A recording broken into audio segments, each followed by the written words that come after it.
Yo, what's good, everybody? Thanks for tuning into DFJ Hoops. As always, I'm your host, Andre, and this is day 3 of NBA free agency. We're going to talk about the 76ers' current moves so far and whether, if or not, they're done making moves or not. So that's what we're going to be talking about today. Please hit the like button as soon as you come in. Let me read these comments right here. So, RJD Podcast. It's my first time seeing you in here. Appreciate you for stopping by. What's good, bro? What's good?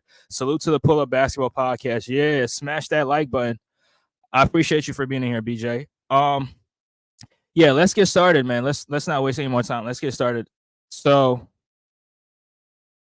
Sixer fans are giving Daryl Morey a lot of credit for what he's done so far, which I mean, he's done something great so far, but let's be honest, we can't give him full credit for doing a half job. You can't give him full credit for doing a half-ass job. He has to complete the job. And so far, the Sixers are not done making moves. So I'm not gonna go out of my way and give him all the credit in the world because he signed a few players, retained a few players, and he's made a trade. So me personally, I'm not gonna do it. And looking at this Sixer team right now, yeah, I'll give him credit for the Paul George sign. I mean, he got off Tobias Harris's contract and got Paul George, which I gave him a B+ on that. But this team is not fully constructed. This team needs a power forward. This team needs a backup guard. I mean, we did get Eric Gordon in free agency, but we also need a backup point guard who could help come off the bench, take off some pressure from Maxey, facilitate for the second string guy. So that's what this Sixer team needs. And he did address some of the issues that this team had in offseason by signing Andre Drummond. So I was perfectly fine with the Andre Drummond signing because the Sixers needed a backup center very, very urgently because in games that Joel Embiid wasn't in, the Sixers would get dominated on the boards, get dominated on the glass. Even games that he played in, which he had to sit, the Sixers were still getting dominated on the glass, and it was clear as day that the Sixers needed a backup point guard. I mean, not a backup point guard, backup center. So getting Andre Drummond, I definitely appreciate that move. I gave that move a C+ because Andre Drummond, yeah, he's not that. He's not an offensive type player, but he's going to give you effort. He's going to get on the glass. He's going to get a ton of rebounds. I mean, he came off the bench for the Chicago Bulls last season and averaged almost 9 rebounds a game. So that shows you his effort. That shows you he's going to clean glass, offensive rebounds, defensive rebounds. He's going to man the paint. But offensively, that's where his issues is. And he's not a very good free throw shooter as well. I think he shot 59% from the free throw line, which is terrible. So in games that Embiid doesn't play and the games are close, teams are going to look to hack a Drummond every single time. So that's the only disadvantage right there. But the entire signing in itself, I give it a C+. I give it a C+. Definitely give it a C+. But speaking of power forwards, I have an article right here that I'm going to read out. And it's from Bleacher Report. So shout out to Bleacher Report. And the title is 76ers rumors, Dorian Finney-Smith among trade targets, meaning that Dorian Finney-Smith is being attracted by not just the 76ers, but other teams are looking for the services of Dorian Finney-Smith. So it says the 76ers are not done retooling this roster just yet. Michael Scotto from Hoops Hype reported the Sixers have exploratory interest in Brooklyn Nets forward Dorian Finney-Smith, who is expected to garner significant trade interest this offseason. Finney-Smith is due $14.9 million next season and carries a $15.4 million player option for the 2025-2026 campaign. Given the rising cost of 3-and-D players on the open market, Finney-Smith will almost certainly opt out next summer in hopes of landing one final big payday. The 76ers have a ton of proverbial balls in the air regarding their roster construction. That's a hell of a word. They've agreed to a 4-year contract with Paul George and a 5-year, $204 million with Tyrese Maxey and inked 2-year packs with Andre Drummond and Kelly Oubre. Veteran guard Eric Gordon also signed a 1-year contract with the with the 76ers as well. So yeah, so it's basically saying that teams are interested in Dorian Finney-Smith. And among the teams, the 76ers are one of the teams that are interested in Dorian Finney-Smith. Now, in this article right here, one thing I don't like is it talked about Paul Reed, B-Ball Paul, and the possibility of the 76ers potentially waiving him, which I'm not with waiving players because I believe a player could definitely get traded for. You can add a pick or two and move him for somebody else. You can't just waive him because once you waive him, you still got to pay him. Even though it opens up a roster spot, you still got to pay him. You still got to pay him, and he's on your books, but he's not on the books in the sense of he's not on the salary cap, but he's still on the books, and you still got to pay for him. That's what happened to us when we waived Danny Green to make up space for the James Harden trade because we were getting back Robert Covington, we were getting back Nico Batum and all those other guys. So we had to waive Danny Green in order to make roster spots for all these guys. So I'm not with waiving players, but if we have to waive B-Ball Paul, who's one of my favorite players on the Sixers team as well, if we got to waive him in order to sign a high valuable player, I'm definitely for it because I don't think Paul Reed. We've seen the Paul Reed project. It didn't really go as planned. It didn't go as how we expected it to go, but he did what he could. I'm not gonna say he's trash, but he did what he could, and he's just not good enough as a backup center. And the Sixers already have a backup center in Andre Drummond, so I don't see where Paul Reed fits on this team. So it's just better for him to get traded, in my opinion. I don't think waiving him will be the best choice. I think trading him to the Brooklyn Nets will definitely be something that the Sixers need to take a look at. And I would definitely want Dorian Finney-Smith on this team because he's a high impactful player. I've seen Dorian Finney-Smith in the playoffs. I mean, not when we played against him. When he was with Dallas, I saw his defensive impact on that Dallas Mavericks team, as well as his three-point shooting ability. Now, last season he didn't really shoot well from the three. He shot 34% from the three-point line, which is way under league average. 34% is way under league average. But let's also factor in the team that he was playing on. He was playing on the trash Brooklyn Nets team. Now, no disrespect to Brooklyn, but Brooklyn was not a good team last season. And we see sometimes when players are on trash teams, sometimes their production is trash. You don't really see their impact, or you don't see how they could impact a team when they're playing for trash teams. But when they get on good teams, that's where you see how valuable they can be. An easy example is PJ Washington. We didn't really care about PJ Washington when he was playing for the Charlotte Hornets, but he gets on that Dallas Mavericks team, and we all saw his impact, his defensive impact, his three-point shooting ability, his ability to get rebounds, and do a little bit of everything. His versatility was definitely felt for the Dallas Mavericks last season throughout their run to the NBA Finals. And even some people make the argument that he was the best player for the Dallas Mavericks in the second round against the Thunder. So that shows you his impact. And he was playing on a trash team. So I believe if you bring in a Dorian Finney-Smith, who has made a deep postseason run before with the Dallas Mavericks, playing alongside Joel Embiid and playing alongside Paul George and all these guys, I think that he'll definitely look much better than he did last season because he's on a trash team. But now with the 76ers team, and he's also playing for a coach who's a defensive-minded head coach, and Nick Nurse always gets the best out of 3-and-D guys. He always gets the best out of guys that are 6'7", 6'8", and Dorian Finney-Smith he fits right in that style, that Nick Nurse style. So if he comes over here, I definitely see us doing something special with him because this Sixer team really needs a power forward, and we could definitely utilize his services as a 3-and-D guy and at the power forward position. Oh, what's good? What's good, Casual? I appreciate you for being here. I appreciate you for being here, bro. Yeah, I didn't realize, but you're probably RJD podcast. Yeah, my fault, bro. I appreciate you. He says Dorian Finney-Smith will be big for y'all. Yeah, exactly. And I'm seeing some Sixer fans saying, "Oh, he shot 34% from the three. He's not gonna fit with this team." But it's just not true because he's playing on a terrible team.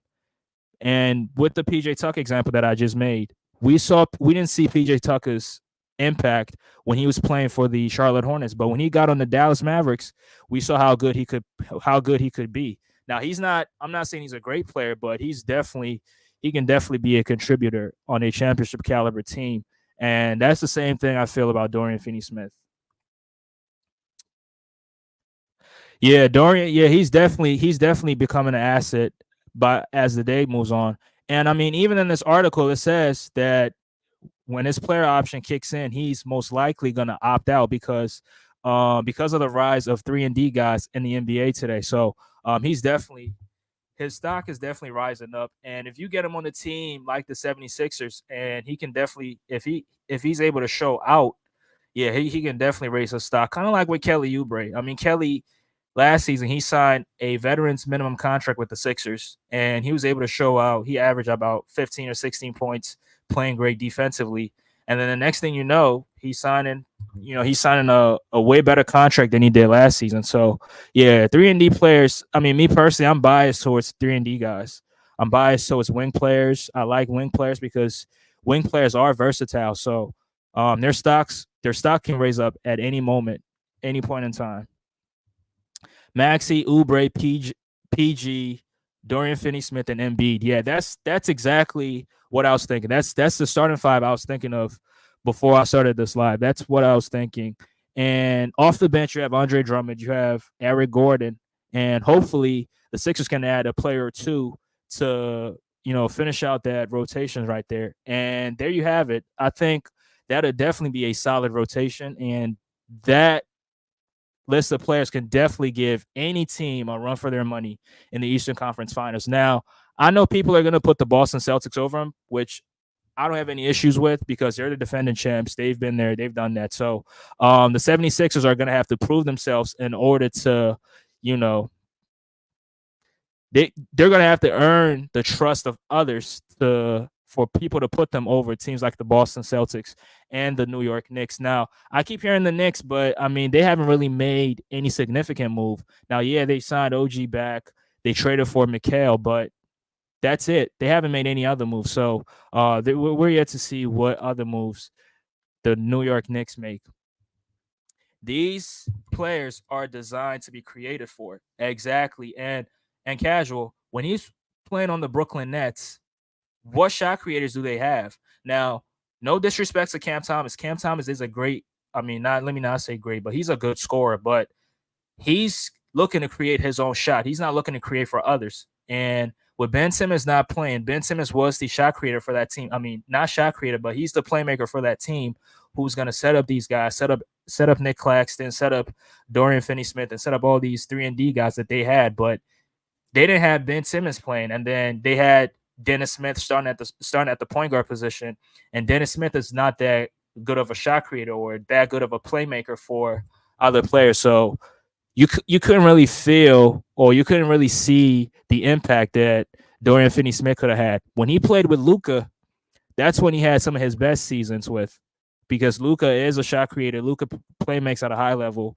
Luka's always finding these guys in the corner and above the break. So that's where you saw his impact. Now on the Sixers, he's definitely going to get a lot of wide open looks because I mean, playing with Embiid, playing with Maxey, and playing with Paul George, these guys are going to demand a ton of attention. So that's going to give you all the time and space in the corner above the breaks to shoot threes, and his 3-point percentage is definitely going to go up if he's playing on the Sixers team.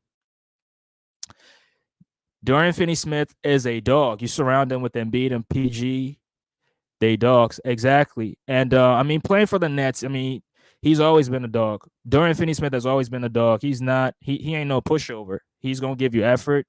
He's going to defend his tail off, and he's going to play at a high level every single time. So, yeah, BJ, I definitely agree with that. And defenders. Yep. I absolutely agree. Now, the Sixers losing Nico Batum really, really hurt them because Nico was the power forward. Nico is a power forward. Now, Robert Covington is on his he's still on the market as a power forward. And teams are yet to pick him up, but I don't think any team is lining up to sign Robert Covington because he dealt with that knee injury. He's played only a game or two so far this year. He didn't really play for the 76ers that much because he was dealing with that knee injury. But losing Nico really hurt the Sixers because now you don't have a power forward, and it's gonna take you it's gonna take a trade to get a power forward at this point because um power forwards right now are not so easy to get because there's not too many power forwards left on the market. Now, I saw a list with Marcus Morris Sr. I saw a list of Marcus Morris Sr. I saw Dario Saric, who's a former Sixer player. I also saw well, let me pull the list back up. Shout out to Tuna Sports. He says Eric Gordon is washed up. I mean, yeah, but he's not going to be playing 30 minutes. I mean, he's coming off the bench, and he's just going to give you quality production off the bench. And I mean, he can still shoot the ball. He can still play some level of defense. Now, we don't expect him to play 30 minutes a night. That's not what we're asking of him. Bring Morris, bro. We're not bringing him back. Why would you trade him to bring him back? It don't make no sense, bro. It makes no sense to trade Marcus Morris Sr. and then bring him back again. So that's that. But I'm done with the power forward position. Like I said, Daryl Morey, we shouldn't give him all the credit yet because he hasn't finished the job. You got to get the job done in order to get full time credit. If you don't get the job done, you're not gonna get full time credit from me. I'm speaking for myself. I can't speak for any other person. Kind of like if you're in a playoff series. If you go up 2-0, you still got to get the job done. You don't got to, after you go up 2-0, we're not going to give you all the credit. When you finish the job, then you get credit. Yeah, shout out to Zay, man. Zay in the bag, bro. I appreciate you for being over here, bro. Yeah, Pooh Shiesty, I appreciate you for pulling up. Yeah, PG is finally off your team, bro. So now you don't got to deal with the headaches that PG was bringing the Clippers. So yeah, I know you're happy about it. You know you ain't got to cook him no more, Zay. But yeah. Speaking of a backup point guard, I was talking to BJ earlier on today, and we were talking about Tyus Jones, and I really like Tyus Jones. I think he's one of the best backup point guards in the league, and I mean his assist to turnover ratio is so impressive. I think in his last 7 games or something like that, I saw a picture that in his last 7 games he dished out 77 assists and only 4 turnovers. So that's impressive right there. That is very impressive.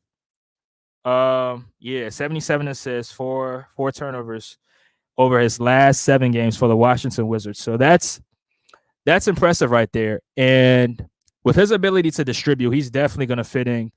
But the only issue is that he's undersized, so he's always going to be a target out there because teams are going to target him defensively. He's not going to be a good defensive player, but at the same time, you can still value what he brings to the table. And what he brings is, elite shooting, elite playmaking. He's not turnover prone. He can play off the ball as well. He can catch and shoot. He can come off screens, catch and shoot, and he can work. He can fit in any system, in my opinion. And I definitely could see him working with this team. Now, defensively is where the issue is going to be at because he's not a good defender. But I mean, I'm not focusing on his weaknesses. I'm focusing on his strengths. And I believe with the defenders that we have, with Kelly Oubre, Paul George, Embiid as a rim protector, I think Nick Nurse can definitely find a way to hide him every single time that he has him on the floor. BJ says we need a banger at the 4, and I definitely agree. Like I told you, we need an athletic foreman. But at this point, there's no guy on the market who's athletic and offers you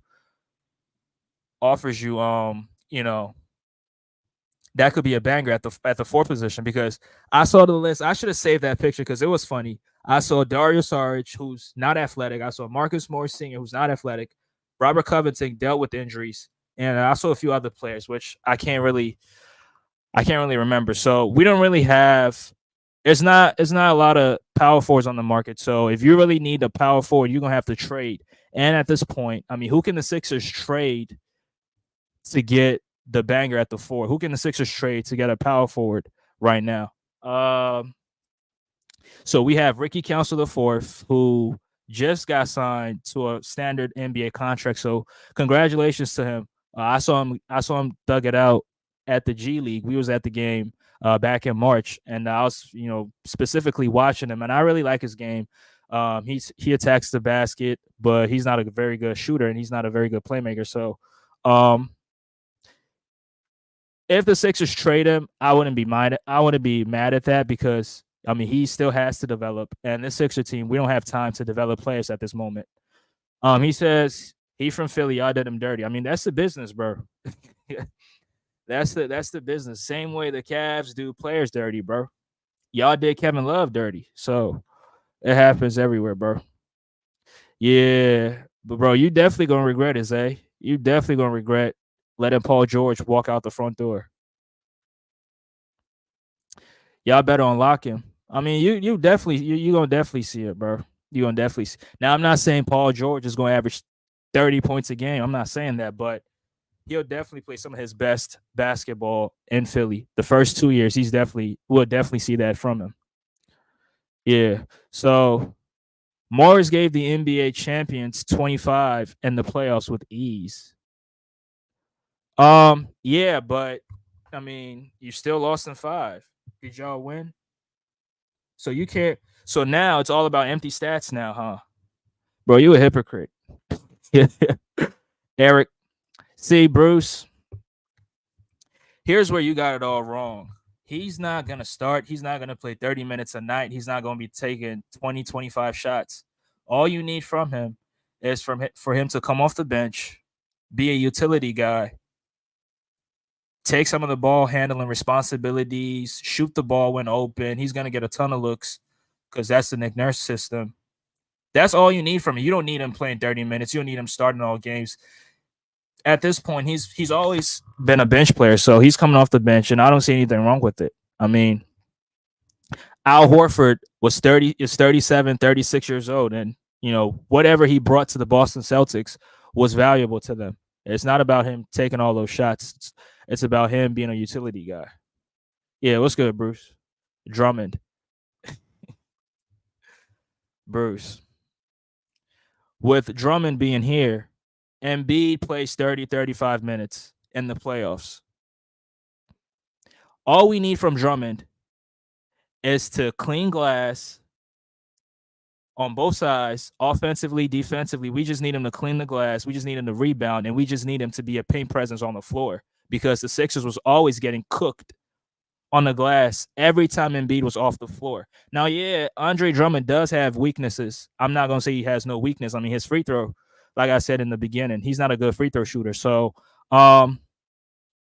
he does have his weaknesses, but I'm not looking at the weaknesses.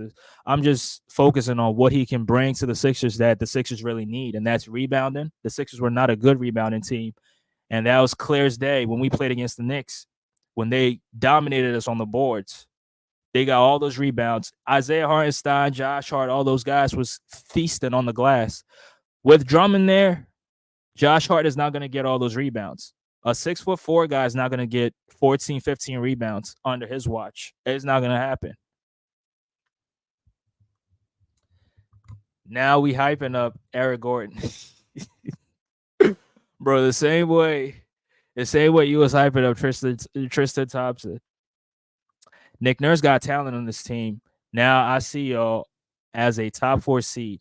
Yeah, I mean, yeah, I definitely. I mean, even without these moves, we was a top 3 seed. It was us, Milwaukee, and the Boston Celtics. So now that we have all these pieces and we're not done making moves, like I said, or like even in the article says, now we're not done making moves. We're definitely gonna add a few additional pieces. We're gonna get a few utility guys.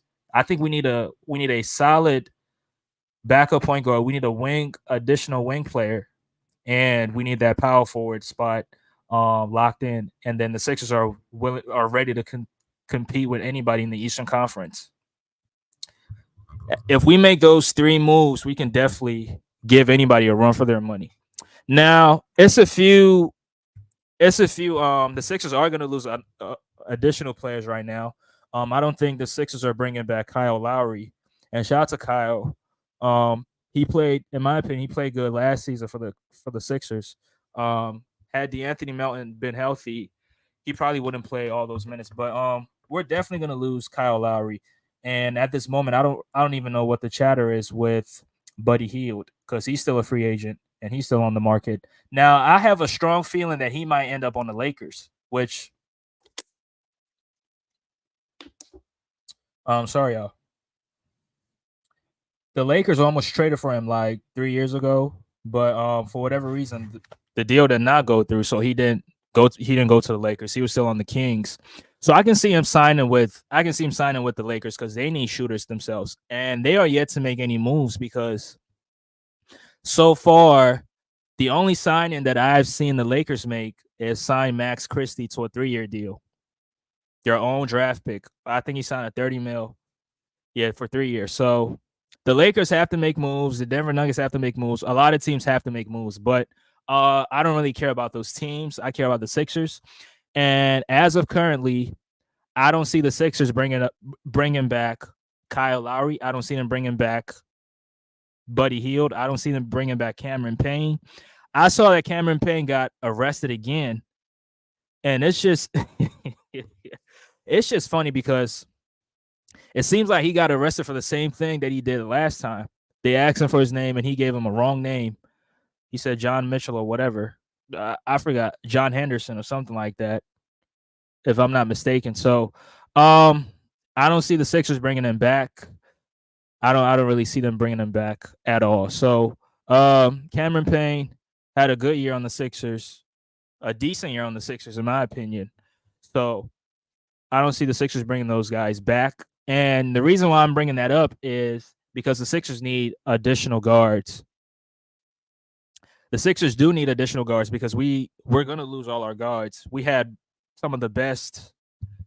We had a lot of guards last season. DeAnthony Melton walked out the front door to the Golden State Warriors, which I'm still pissed off at because Melton was one of my best or one of my favorite players on the Sixers, but now he's gone. And we only, as guards, we only have Maxi. We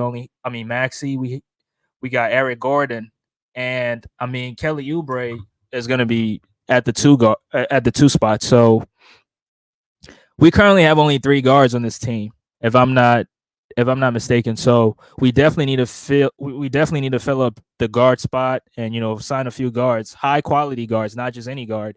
And I believe Tyus Jones he's definitely going to provide us, he's definitely going to give us some quality minutes off the bench, and the Sixers could definitely utilize his services. Eric Gordon is going to shoot a lot of bricks. Um, yeah, I told BJ that I don't like him shooting a lot of, those long range threes. I don't like him shooting that, but um, we do have a coach, Nick Nurse, who's not going to let that happen on his watch. So, that is definitely going to be under control. I don't see him doing whatever he wants on this team because this team is not the Phoenix Suns. Or this team is not the Clippers, because when he was with the Clippers, he was shooting a lot of long range threes as well.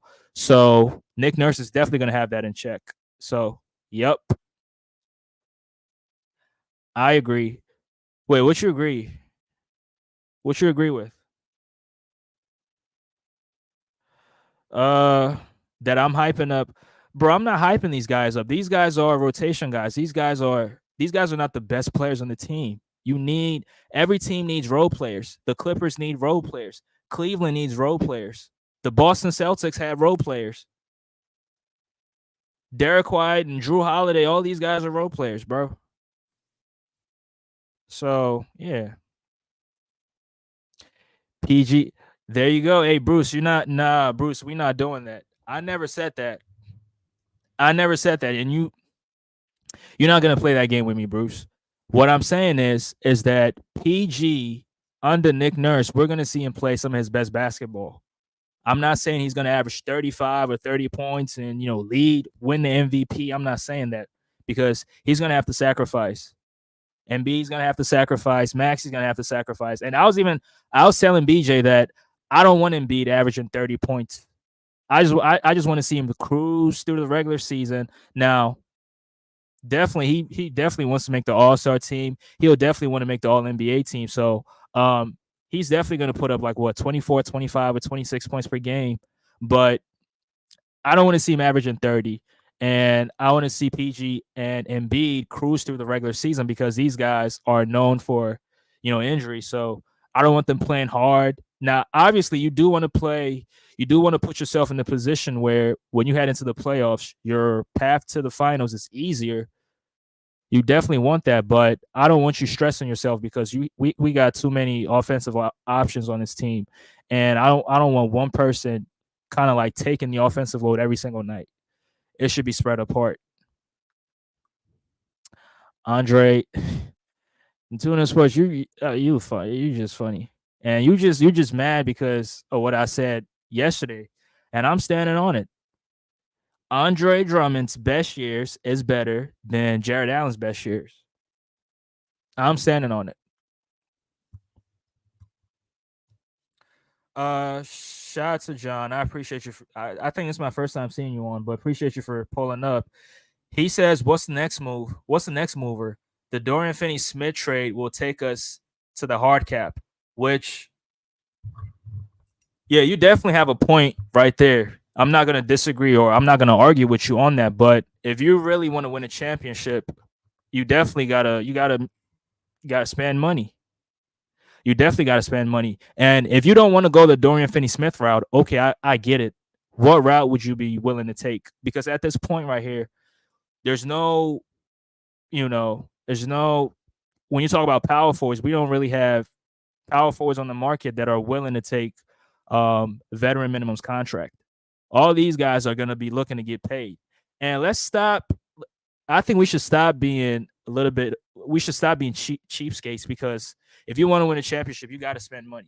Jason Tatum, shout out to him, signed it. He signed a max extension. So him, Jaylen Brown, Drew Holiday, and Derek White are all on max contracts. So they're already over the second apron.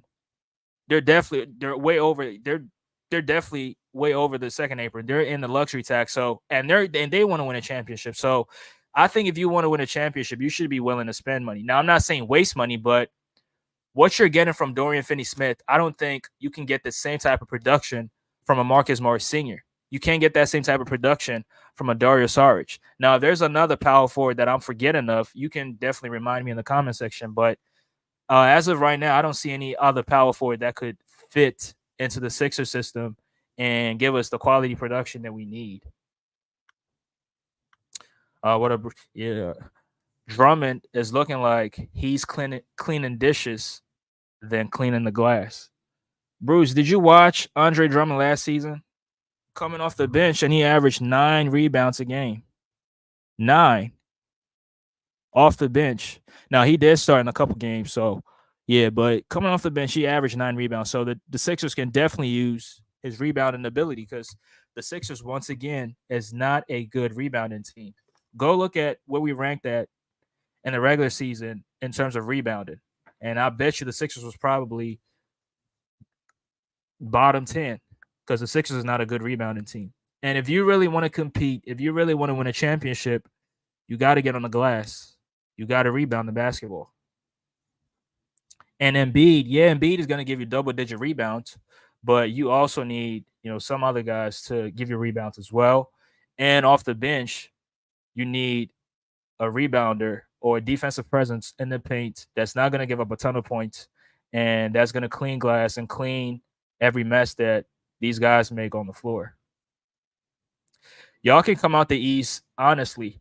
I mean, yeah, but at this point, I just want to see the full roster and then make my evaluation from there. I don't want to, start. I'm not trying to.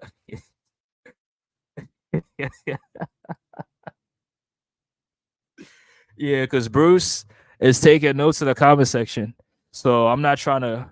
I'm not trying to be a front runner at this point. I just want to see the full team and then go from there. Now, if I see the full team and I see our chances, I can definitely see if we can make it out the East or not. But we definitely have a chance. I mean, with the big three, or I mean, people are calling it a big three, but yeah, I think Kyle Lowry will be back. And I mean, me personally, I'm not going to be against that because he's not going to sign for a max contract. You're not going to sign him to the mid level exception.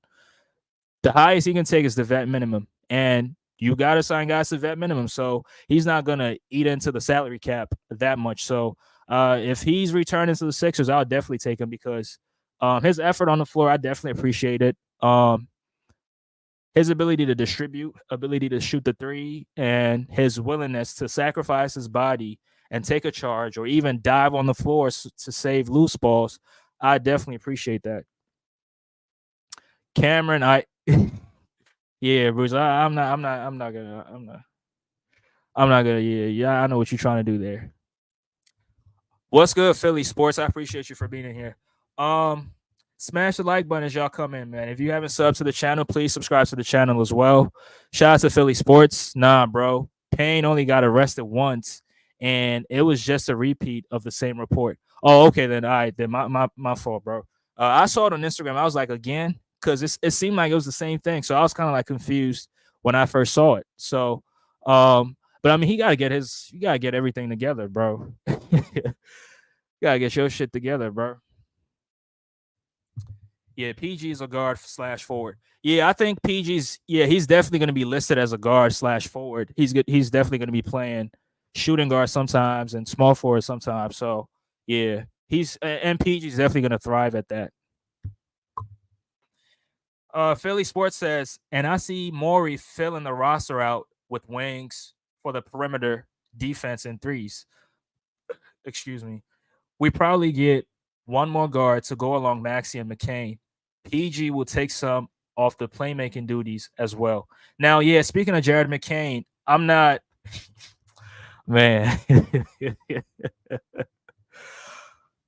So speaking of Jared McCain, I mean, we took him at the 16th spot. So I don't really think that he's going to be playing a lot of minutes, especially with the Sixers looking to be contenders. I don't think you expect a guy who's a rookie to come in and be playing a ton of minutes.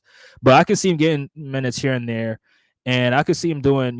He's a good shooter. I mean, he shot like what 41, 42% from three in college, so he can definitely shoot the ball. My only issue is that he's undersized, and excuse me, I'm advocating for Tyus Jones, who Tyus Jones is also undersized. So I don't really want to have a bunch of midgets on this team because if you got midgets on the court, they're definitely going to be liabilities because teams can definitely go at them. Teams can run whatever offense to try to get them in action and force them to guard. And that's where you can get exposed at. But if we're going to keep McCain, I'm not mad at it, but I don't want to see him play like important minutes in high quality games, especially in the playoffs or even in the regular season. I don't want to see him playing that many minutes. I want to see Maxey play minutes. I want to see Eric Gordon. I would rather more Eric Gordon than him because the Sixers, like I said, we're not trying to develop players at this moment. We're trying to contend. And I don't think Jared McCain, what he did in college, there's not anything that shows you that if you start him or if you have him in the rotation, there's no guarantees that he's going to give you high quality production. I don't really see that. As a shooter, yeah, he definitely has. He can definitely have an impact on the team shooting the basketball, but not overall, not all around basketball wise. So y'all looking for a trade or someone in free agency to add to the roster? Yeah, most definitely, bro, most definitely, because we need a power forward, and in my opinion, I think we need like Philly Sports said, we need another wing player, another perimeter wing player. So yeah, that's who we need right now. Also, Kyle Lowry will be back. I mean, the only reason why I said he's not coming back is because I haven't really heard anything. Now I'm in the Philly area, so I hear a lot of stuff. I mean, I'm not saying I got sources, but I do hear a lot of stuff, and I'm not really hearing Kyle Lowry like that. That's why I'm saying that. Yes, because our coach don't believe in discipline. That's why Gordon was shooting long ass threes. Nurse won't allow that. Yeah, that's what I told Bruce. He's not gonna be shooting all those long range threes. I don't see him shooting those threes. 1 second, yo.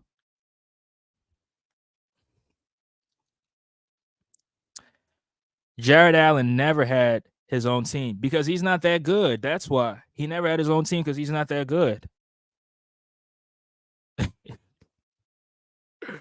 Shout out to Brian Pumper. I appreciate you for pulling up.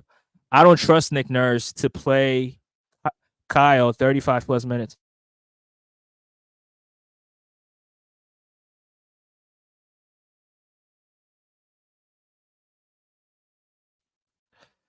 Yeah, sorry, y'all. But Brian Pumper says I don't trust Nick Nurse to play Kyle. Yeah, the only reason why I think he was playing 30 plus minutes in the playoffs was because we didn't have DeAnthony Melton because he was dealing with that back injury. But now D Melt is not on the team, and like I'm saying, we got to fill this team out with. We got to get a couple more guards on this team. So if we have those guards, there's no reason why Kyle Lowry should play 35 plus minutes.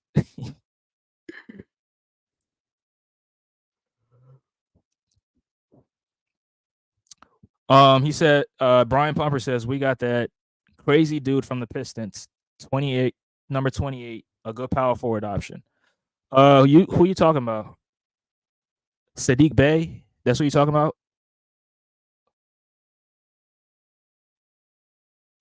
Cause yeah, I'm kind of yeah, I'm a little bit confused. Philly Sports says facts. It's no comparison that Drummond best years is way better than Jared Allen prime years so far. Yeah, that's what I told Tuna Sports, and shout out to Tuna Sports. Cleveland Cavaliers content creator. He's in his feelings because I said that, but the thing is, it's true. I mean, what you call it? Andre Drummond made like what 3, 4 All Star teams, and was at one point he was one of the best centers in the league. His best seasons, he was considered some of the best centers. Now, yeah, the center position was weak at the time, but it don't matter because he was putting up numbers. He was rebounding the basket at a high clip, getting you 15, 16 rebounds a night, and making the All Star team, averaging close to 15, 16, 17 points. Bro, his best season was definitely better than Jared Allen. Yeah, I'm not even gonna argue that again. Not a big not a big fan of Jared McCain. He's gonna have to win me over. I'm already over his TikTok shit. Yeah. I would absolutely love Tyus Jones. I don't care about his size. His playmaking is excellent. I agree with you, Philly Sports. And yeah, his TikTok, all his shenanigans. I'm not really The nail painting is another story. The TikTok dances is just, bro, I just want to see you get on the floor. You get on the floor, win games, and then you can go do all that shit you do on TikTok. But at this moment, we're in a win now mode. And if you think you have the skills, and if you think you have the skill set that could help us get us over the hump, yeah, we definitely want to see that. But we don't want to see that on TikTok. We don't want to see that in videos. We want to see that on the basketball court. And that's all we care about. If you win games, you can do whatever you want. That's what Kevin Durant says. Nah, y'all sleeping on McCain. He made he may be a blank boy off the court, but he a baller on the court. Yeah, I can't really say that word. Shout out to my Jamaicans. Yeah, shout out to the Jamaicans, but I can say that word. But I mean, I haven't really, like I said, I haven't really watched a lot of his games, but from watching him, he's more of an offensive player. He's a liability defensively, and he's only 6'1", 6'2". So if he's not scoring, if he's not shooting the ball at a high clip, he's really giving you nothing on the floor. So that's my only. That's the only. I'm not criticizing him, but that's my. That's my only issue with him because he's not a versatile player. I want versatile players. Also, if the front office don't think McCain will help us this year and win now, he won't be on the roster come tip off this season. Yeah, I agree with that. And I was asking, like, once you draft a player, how long does it take before you can trade him? because I was asking Tuna Sports, who I mean, he's a Cleveland Cavaliers fan, and the Cavs back in 2014, which was 10 years ago. I know it's a different NBA, but they drafted Andrew Wiggins at the first pick, and they traded him for Kevin Love. So I was kind of like asking him how long it takes, and I did a little bit of research on it, and it says it takes about, sometimes it can take like 30 or 60 days before you can trade him. But I just want to see him on the NBA floor first, because me personally, I don't really care about college basketball, because college basketball does not always translate to the pros. So I want to see him on the NBA floor. Then I can analyze his game and, figure out his strengths and weaknesses and what he needs to work on, and whether or not if the Sixers should trade him. Brian said beef stew. Philly Sports says, I like your interaction with the chat, bro. Definitely about to be one of my favorite channels when talking Sixers. Notifications on. Appreciate you, bro. Appreciate you, bro. And if you got a channel, bro, you can leave you can leave the link right down there in the chat. I'm gonna definitely sub to the channel, and yeah, I'm gonna definitely check you out as well. Yeah, hit the like button, y'all. Hit the like button. Yeah, shout out to excuse me.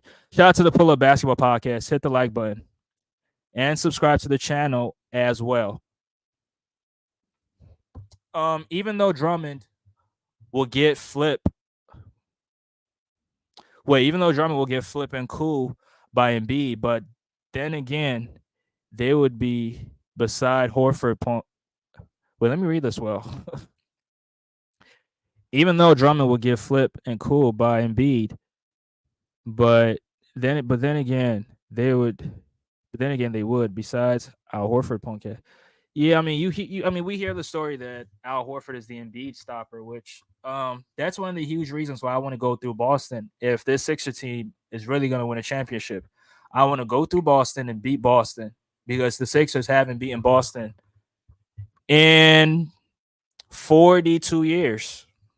The last time the Sixers beat the Celtics was 1982 with Dr. J and all those guys. So, yeah, I definitely want to go through Boston. Tyus Jones will be the perfect backup point guard.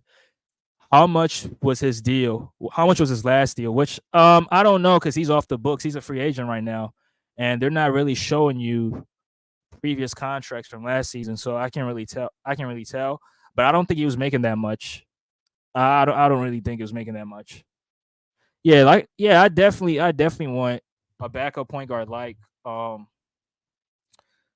Tyus Jones, because he's not a volume shooter. He's not, even though he can score the basketball, he doesn't really look to score every single time. He's looking to, feed his guys. He's looking to facilitate. He's looking to play make, and he's always making the right passes, making the right reads every single time. And it shows in his last 11 games for the Wizards.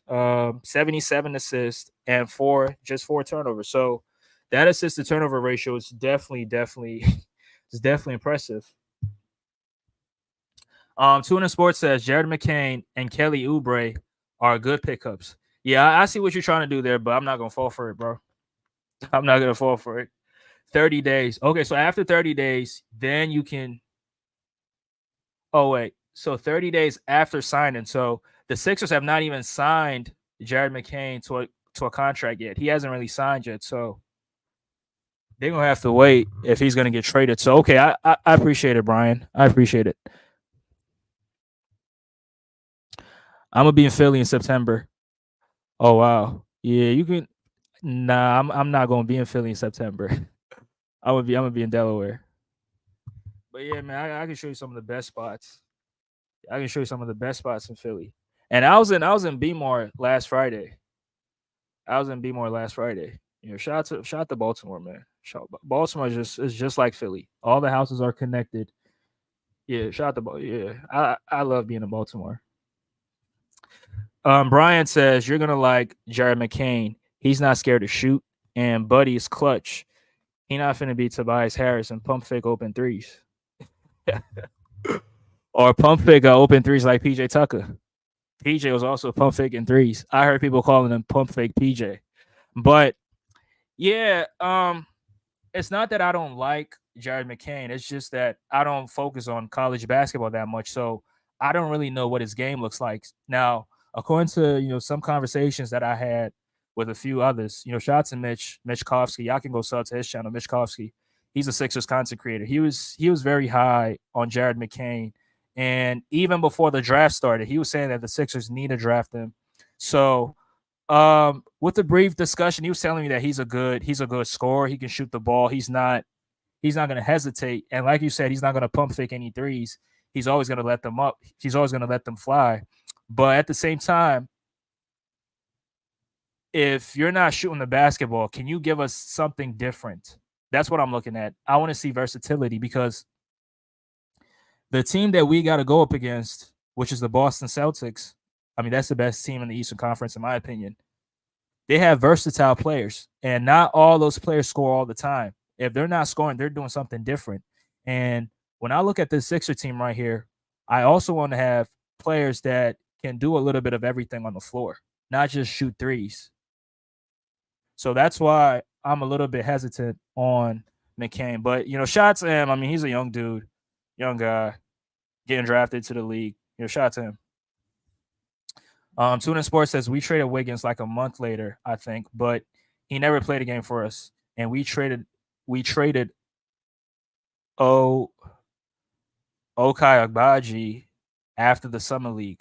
Yeah, okay, yeah, yeah. I mean, Brian just said that after you can trade players 30 days after signing. So, the Sixers haven't signed Jared McCain to his rookie scale contract yet. So, um, I think they're probably going to keep him.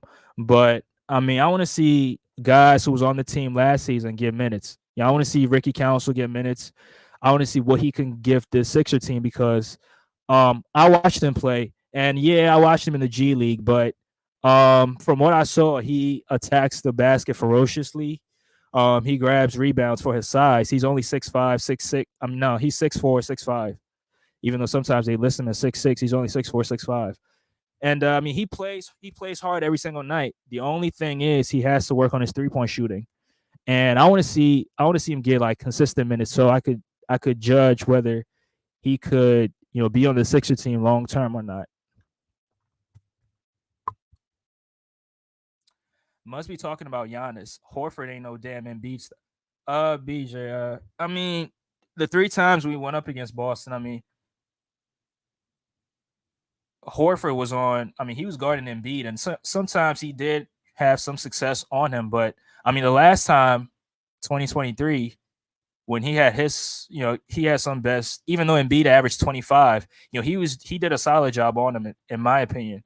But back in 2018, he definitely, yeah, I'm not gonna say stop him, but he was definitely successful in slowing down Embiid. But yeah, the Embiid stopper. I mean, me personally, I think it's a stretch. I'm not gonna go that far to say he's an Embiid stopper, but but I mean, you know the narratives. You know the narratives. My bad, bro. I meant to say Drummond was a beast, even though he would still get flipped. He would still get flipped and cooked by Embiid, just like everyone else besides Horford. Punk. Yeah, I mean, Embiid did go up against Andre Drummond back in December, and Embiid gave him the business. He gave him the business. I think he dropped like 34. He had like 34 and 10. So yeah, Drummond can get cooked too. But I mean, I'm not even looking at that. I'm looking at his ability to, grab rebounds and be a paint presence for us. That's all I care about because when we had Mo Bamba and Paul Reed, we were getting killed on the glass. And I think that's one of the main issues why we were losing a lot of games when Embiid was hurt, when he was out the lineup because we couldn't guard the rim, we couldn't grab rebounds, and guys it was just a layup drill. We were losing to teams that we weren't supposed to lose to, and that really hurt the Sixers' chances, in my opinion. Yeah, Tyus Jones is he definitely is a pure point guard, like a actual, kind of like a traditional point guard. Even though he can score, don't get it twisted. He can definitely score, but he looks to facilitate more than he looks to score, and I think that's definitely what the Sixers need. And him coming off the bench, he'll definitely fit perfectly in that Sixer system.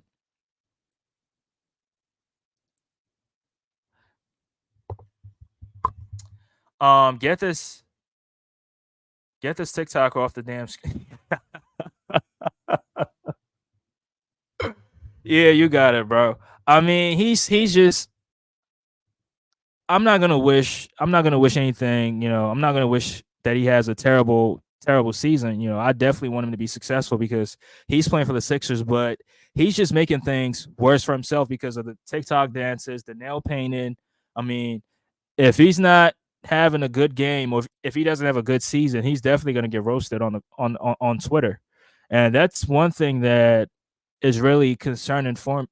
That's something that I'm concerned with about him is that he's going to get cooked. But yeah. Man, Philly sports, man, he ain't showing no mercy. Low key, McCain be playing like a young Eric Gordon. He's an underrated playmaker. Wait, Jared McCain can play make? Well, that was not in the scouting report though. His draft report that was not in there. So, yeah, like I said, I definitely got to watch him. I got to watch a full game before I can really analyze him on the floor. Yeah, he said Greek can't do ish with Embiid. Are you freaking serious? Yeah, I mean, last time Embiid went up against Giannis, Embiid was literally like bullying him on the court, and Giannis couldn't stop him. Yeah, yeah, he had his moments, but he didn't shut him down. You don't shut somebody down when they average 25, and that was from last season on a torn, not a torn, but a sprained MCL injury, a sprained MCL. I mean, a sprained LCL. My fault. Terrence Mann is the Luca stopper. One time, BJ, cut it out, bro. You cut it out.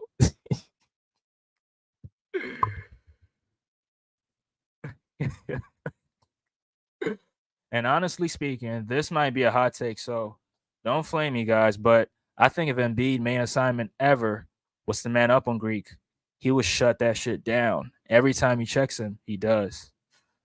Um, I mean, Embiid. To be fair, Embiid is not quick enough to keep up with Giannis because Giannis in the open floor in transition, nobody's catching up to him. Embiid can't catch up to him because Embiid is not as quick as Giannis on his feet. So in situations like that, in transition, Giannis is definitely going to get he's definitely going to get the best of Embiid. But in a half court situation, if Embiid got to check Giannis because Giannis is not a threat from the three.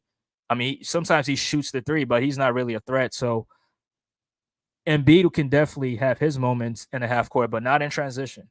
Not in transition at all. But I want to get into this last thing before. I mean, I can drop the link if anybody want to come up um, and tell me what other moves you think the Sixers can make. Yeah, I'm gonna drop the link right quick. All right, the link is in the chat. If you want to come up and tell me what other moves that you think the Sixers need to make, yeah, the link is right there. But we definitely need a power forward, and we definitely need some athleticism at the power forward position. And looking at some other teams, looking at even the Boston Celtics, Jason Tatum, who played power forward for the Boston Celtics last season, he got on the glass and he was rebounding the basketball at a very very good clip. And for a small forward, averaging double digit rebounds, that's always going to be impressive. And I think he led the team, if I'm not mistaken, he led the Boston Celtics in rebounds, if I'm not mistaken. So you definitely need some rebounding guys. And I think if we get this power forward that I'm looking for, who can be versatile, who can shoot the three, who can spread the floor, grab rebounds, and have a paint presence with or without Embiid, I think the Sixers we can definitely use that because this Sixer team last season, our front court depth was not that great. I mean, we had Mo Bamba, B-Ball Paul, and we had Embiid, of course, but it was not that the front court depth was not that good, and Tobias Harris. Now I forgot about that. Tobias Harris and Nico, but we've lost three of those guys, so we have to make up for it. And my suggestion was to trade for Dorian Finney-Smith because I think he can definitely fit in with the Sixer team.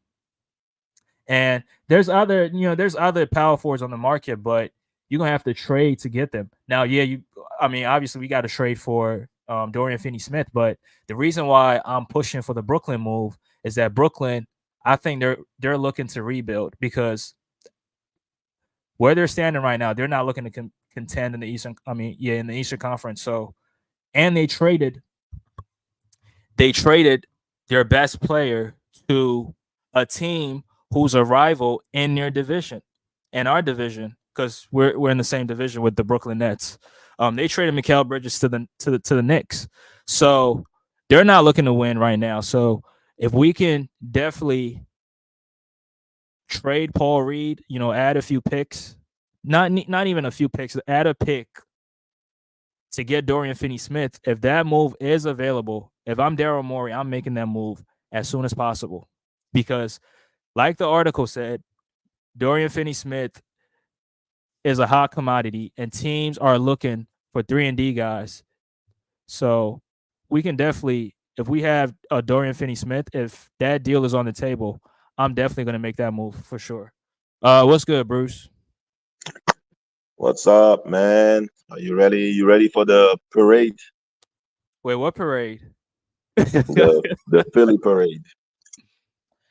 Nah, it's not. Listen, Bruce, I saw what you said in the comment section, and I'm not front running, but the Sixers are making moves, and the Sixers are getting better, in my opinion. I mean, you get off Tobias Harris and you get a Paul George, that's definitely an upgrade, in my opinion. I know you're not gonna deny that. If you get rid of a Mo Bamba and a Paul Reed, I mean Paul Reed is still on the team, but if you have a chance to add Andre Drummond to your team, that helps you, off the bench. Now, I'm not saying he's going to average 30 points, but um, as a guy who's going to grab rebounds, as a guy who's going to be a paint presence, I'm definitely for that move. Okay. I mean, I'm happy for you guys. I mean, especially for you. You're like a Sixers fan. Um, I hope one franchise get out of the misery. I mean, What I mean, I, franchise? I mean, well, you at least you won championships. I Mm-hmm. mean, Clippers are cursed. So, um, I hope Paul George win a championship with the Sixers. I wish Paul George the best. I hope the Sixers the best. And I already know in the playoff when Embiid was getting interviewed on NBA Countdown and he was Mm-hmm. winking and doing the side eye with Paul George, I was like, yeah, he's going to Philly. And J I even Ski. sent Big J a text about it. So Yeah, I mean, who's the backup point guard? we don't have a backup. That's why I was saying that this team is not. I mean, Daryl Morey's not done making moves. There's other moves that we definitely need to make. That's why I was suggesting for Tyus Jones because Tyus Jones is one of the best backup point guards in the Do game. you have money for that? We definitely do. We have cap space. So, and I don't Mm. think he's gonna. We're not signing him to a max. He's probably gonna sign for the mid level. So, yeah, I'll Who's definitely bring him on. who's the starting power forward? We don't have a power forward as well. That's why I said we should trade for Mm. Dorian Finney-Smith. Mm. But Finney Smith not what's popping, y'all? What's Yeah, good? what's What's good? What's good, good, man? Pooh? Yeah, Pooh Shiesty. What's good, bro? Yeah, what's happening? What's happening? Your boy Zay in the building, man. Your boy Zay in the building, man. Um, y'all got him. Mm-hmm. Y'all got him. It's Right. just I gotta unlock that, man. I swear, people think I think, bro. Even though I was playing, like when I was trolling that man, but it was a reason behind that too, bro. It's just last year he just looked like he hooped like he didn't want to be there. Like he want to stay, but it was just like, bro, I don't. You know them feelings is just like you like, man, I don't think this shit gonna work, but I don't want to leave, but I think I gotta leave, bro. Like, so hopefully him going down there with y'all. Sometimes you do gotta get the fuck away. You feel me? Get the fuck away from home. So Wait, who are you talking about? Paul George? Paul George, yeah, I'm talking about Paul I George. disagree. He was hooping. He was hooping. Uh, No, he he, was he mad. he definitely played better than last year. I think in the playoff, that's discouraged You because looking at Kawhi got hurt you again. looking at I, stats, bro. I You think about no, them stats, Bruce, no, bro. no. I watched the game, and I think that the main reason that he left is because Kawhi got hurt again, and he got tired of it. And And that's for understandable. and the Sixers offering him money and a chance to win, that's a good cover. That's a Yeah. good cover. But the He, main reason, in my opinion, that I think that he left is because he got tired of it. He got yeah, tired of it. that and I just feel like he fit better with the Sixers than the Clippers. Like I just don't think he was a good fit with the Clippers. Like I just never thought he was like he He didn't. was a good fit. It's the health that was not a good fit. He was a good fit, man. His health. It's health. That's why the Clippers are not win. Didn't win. That's why the experience, the Kawhi and PG era is the doctor era, is the physical therapist era, the chiropractor era. Okay, so that's what happened. And with in Philly, he's not. He doesn't have any responsibility, man. You know what? And I agree with what you say, Andre. The road, the thing that they wanted from Tobias Harris, he's gonna do it. They're not gonna need much from Paul George. I mean, Tyrese Maxey can ball. Embiid, when healthy, I think he's the best player in the NBA. Wow. You really think so? Yes, Oh, I think okay. he's better than Jokic. Y'all hear me? He should have won the MVP if he stayed healthy. He was playing the best. Oh, okay.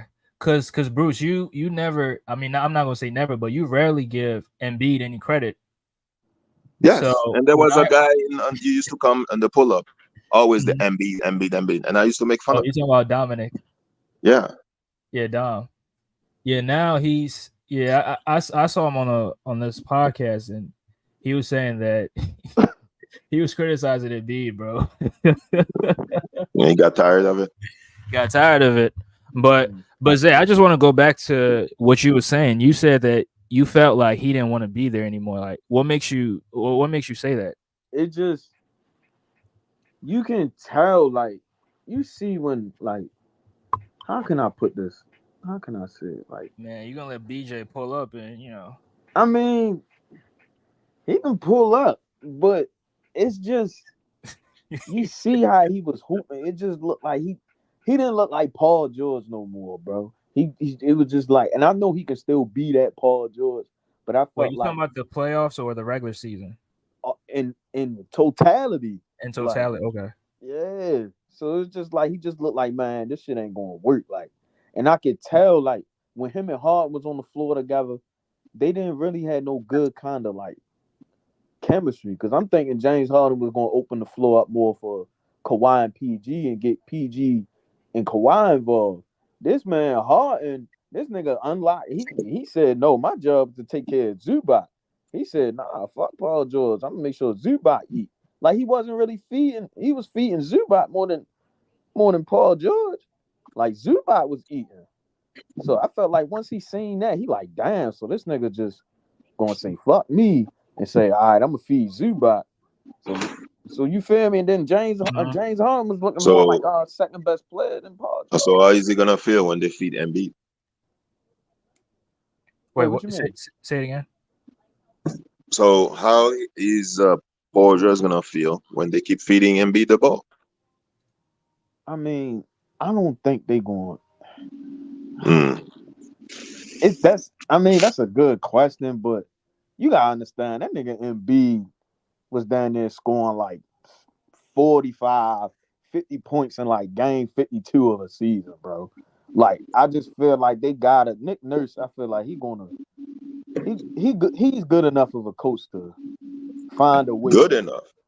Yeah, Come on. Nick Nurse Yes, not bad. Nick Bro. Nurse is a top 5 coach, Bruce. He's not good enough. No, what the way he's saying it is like he's good enough. I mean, he's way better than good enough. He's way better than that. I know. So you was basically saying what I basically not giving him enough credit. Yeah. Yeah. I think he's Oh, better than Ty okay. Lue. I think him, Spoelstra, they're some of the great coach right now. Yeah, Nurse like that. Right. I feel like Nurse gotta do whatever he did with Kawhi. He gotta implement a little sprinkle of that on Paul George. Like you feel what I'm saying? Like on that Toronto run. But Paul George's not going to take over. But I guess he gotta really open him up. Like you feel me? If Embiid, he down. You get what I'm saying? Like he gotta unlock him, especially like in the clutch in the fourth quarter. Like so. I hope Paul George don't get upset because Nick Nurse is gonna ask for defense. But they got a decent. He better play defense. defense. Gonna be decent though. He better play defense. He gonna play defense, bro. No, he was not playing defense of the Clippers. Oubre, that's a nice little Yeah, Oubre, man. Come on. You got what? You ain't watch the Sixers in the playoffs, bro. Yeah, Bruce only care about shooting. That's what it sounds like. No, he was. Hey, I came on your podcast. I came here and I said Oubre was balling. You forgot that. No, I always hear you calling him Oubre like you just did. He's Oubre, but he's not Oubre on defense. Okay. Yeah. So I got a question. So how you feel about when you see on Twitter and everybody just saying like, oh, Daryl Morey basically gave Paul George the contract James Harden was supposed to get. Like, what's your mind? Like, how do you feel about Daryl Morey? Do you feel like he lied to James Harden, and then do you feel like Paul George is a snake in a way for just going ahead and going on to the Sixers? You feel what I'm saying? Yeah. Like, how you feel about that? I mean, me personally, I'm gonna be a little bit biased. I mean, in case you didn't know, I mean, Paul George is my favorite player. So I'm a what? I've always said that. You can ask BJ. I always said that. But the thing is, I don't think PG was a snake because PG really wanted to return to the Clippers. That's why when free agency started, that's why he met with the Clippers at first. The first team he met with was the Clippers, but the Clippers were not able to come to the same page because he wanted that fourth year. And Lawrence Frank or whoever was not willing to give him that contract. But I think Daryl Morey looked at it and said, wait, I mean, I'm getting off of Tobias Harris, and we definitely need a small forward at this point because Tobias is not coming back. Because I think how you feel about Tobias Harris, that's how I feel about Paul George. But Tobias might be a little bit worse. Yeah, Tobias is worse. Not a little bit. It was worse. Come on, man. Tobias was worse. And getting Paul George, that's definitely an upgrade. You know, most definitely. Paul George does almost everything better than Tobias Harris now, apart from rebounding. Paul George does everything better than him. So I know people are gonna say it's a bad contract. I mean, after the second year, it does look like a bad contract because he's gonna be 37 or 38 years old, and he's gonna be getting paid 50+ mil. So I seen that. Like, it was like when he 38, his fourth year. It is a bad contract already. It was like 56.8 or something like that, bro. No, it's not a bad contract. And the reason why I'm saying, wait, is Drew Holiday on a bad contract? No. How old is Drew Holiday? The same age. Drew. I don't think Drew is a bad contract. I don't think that was. And Drew's on I think he signed for 136 for 4 years. Yeah. For the Celtics. So they're trying to maximize Tatum and Brown's chances of winning. Drew Holiday is already a winner. Paul George is not a winner. So y'all just gotta unlock it. Unlock Paul George, bro. Just unlock him, bro. Because I'm rooting for this situation. Like I kind of it The way fits you were better. trolling Paul George all season. Yeah. Cause he That's had to BS. leave, That's bro. BS. I need him off my team, bro. I need him off my team. All No, that So how you shit. gonna root for him on another team? wow, Cause that's I weird, feel man. like that ain't weird, bro. It just I'm happy he gone, bro. Like it just he didn't fit. He didn't fit with us, bro. I don't care what nobody say. He didn't fit with us. It's like you He have in an a better. ex-girlfriend and you're happy she's getting married. Come on. Yeah, basically, hell yeah. Yeah, Ain't but to no say that bad he didn't blood. fit, I think that's a stretch, You don't think he what? Come bro. He on, bro. absolutely fit in that Clipper system, bro. No, he didn't, bro. He did. Bro. Bro, you gotta understand when he played his best basketball is hmm when he mostly played good is when Kawhi not on the fucking floor. It was only one game, that game in like 2020, like they second year together when we played Minnesota. Because hmm we expected plenty of games where you expect PG and Kawhi to at least get 30 apiece or 40 points 40 points apiece. Right. Paul George was just not. He was not like if he's running the show, bro. That's when he's really at his best. When he's running the shit, bro. Cause he already know once Kawhi come in, bro. He know he gotta take the back seat. So he So Paul George plays. was happy when Kawhi was hurt. No, he's I not saying. mean, I ain't say all that, The way but you're saying it, it's like he's happy. I ain't. That's not even what I was trying to put together. You See, said he y'all think I plays hate the best when nigga so Kawhi is much. not on the floor.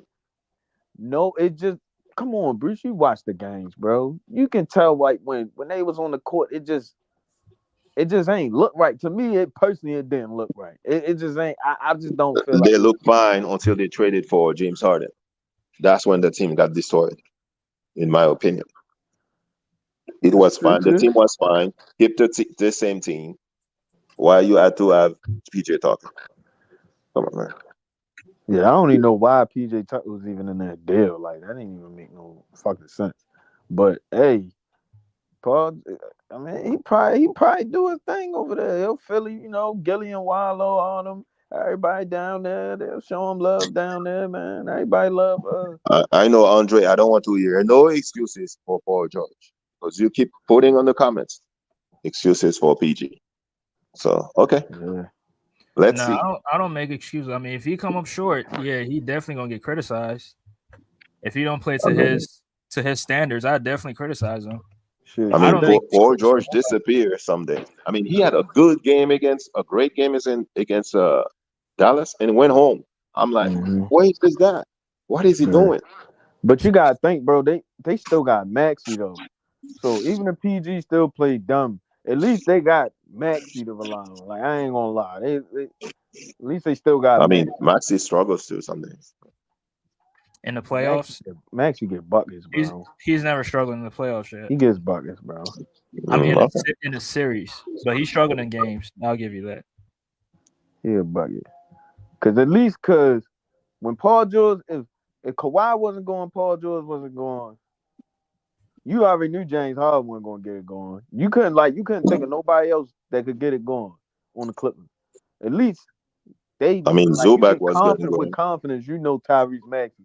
He'll step up with Paul George ain't. You feel me? He ain't on this Mm. bullshit. Like he'll have somebody to save him.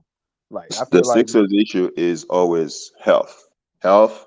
Here you go. Paul George went from doctor in California to doctor in Philly. So let's see. what Yeah, number what number you think he's gonna wear? Because he can't get the 13 or the 24. right. I said that on my stream yesterday. 13 is cursed. So that's He why probably the get Clippers are the cursed. 8. He might rock the 8 or the 13 1. is cursed, but 13 is retired for Will Chamberlain, Mm-hmm. and Who had 24 is retired 24? for Bobby Jones. Oh, Bobby Bobby Jones. Jones. Yeah. Oh, damn, y'all got Mm. hella retired jerseys. What was his number in Indy? 24. He had 24 and 13. 24. Is somebody has 24? Nah, 24 is retired for Bobby Jones. Yeah, Oh, okay. he can't get either. He What probably about get 12? 8. 12. Tobias Harris was 12, so that's open. Okay, man. That was funny as fuck. Yeah, So, but I mean, he's a Kobe fan, so Kobe also he was wearing 8, so Yeah, I all think he those might wear Kobe the 8 too. fans, they never succeed. Well, I that's mean, not true. the Kawhi, guy won this year, so yes. Kawhi succeeded. Kyrie succeeded. Is Kawhi a Kobe guy? Yeah, I he mean, worked I out. He guess worked yeah. out with Kobe. He was in the Mamba Yeah, But locker his room. his game looks like Jordan 96 But he on still 87. worked with Kobe though. Kobe, that was his guy though. Kawhi worked out with Kobe though. yeah. Mm. Brian said he should go for 23. I don't think he. I mean, 23 is open. I don't think he's gonna go for it. Mm. He might get the one. I think he's going. Nobody in your team got one. Nobody on Philly got one. Nah, that was Harden number. Right. Yeah. So he might get the one. If he get the one, he real. That's not his number. Alden didn't do anything in Philly. So Yeah. Yeah. Because But, I feel like the Clippers, we need to get yeah. Go ahead, I bro. don't even like saying we because I really don't like this team no more. But oh, you're not a Clippers fan? Okay. I really Uh I oh. don't rap. Wow. All right. Okay. Yo, Let me I ain't note gonna that. lie, yo. I might come to Philly, bro. I might come. Oh my God. I All swear right. to God, I might. We definitely take it, bro. Cause y'all down the street, bro. Y'all down the street, bro. Right down the street, bro. Cause my brother, he a Philly fan. My brother a Philly fan. I swear to God, my brother like the Sixers. The He was at the bandwagon is strong. Nah, not my brother. He went to the he went when y'all played the Miami Heat. He went to that game in the playoffs. He was But you're at the not your game. brother. You're a different person. I mean, nah, but you gotta understand, Philly. Come on, man. That's like cousin, like Baltimore and Philly. We like related, bro. I kind of. So Philly the number one team now in the East. I ain't gonna say all that, but I would say the third team. The 13? Who's the second? I'll put Milwaukee over the Sixers now. What? come on, bro, stop. Nah, Come on. I'm giving respect. That's why I'm Come putting You it. on, got too man. much respect, bro. Come on, man. You being too nice, bro. Come on, you Come from on, Philly, man. Yeah, bro. I got to be nice because if I'm front running, I know Bruce.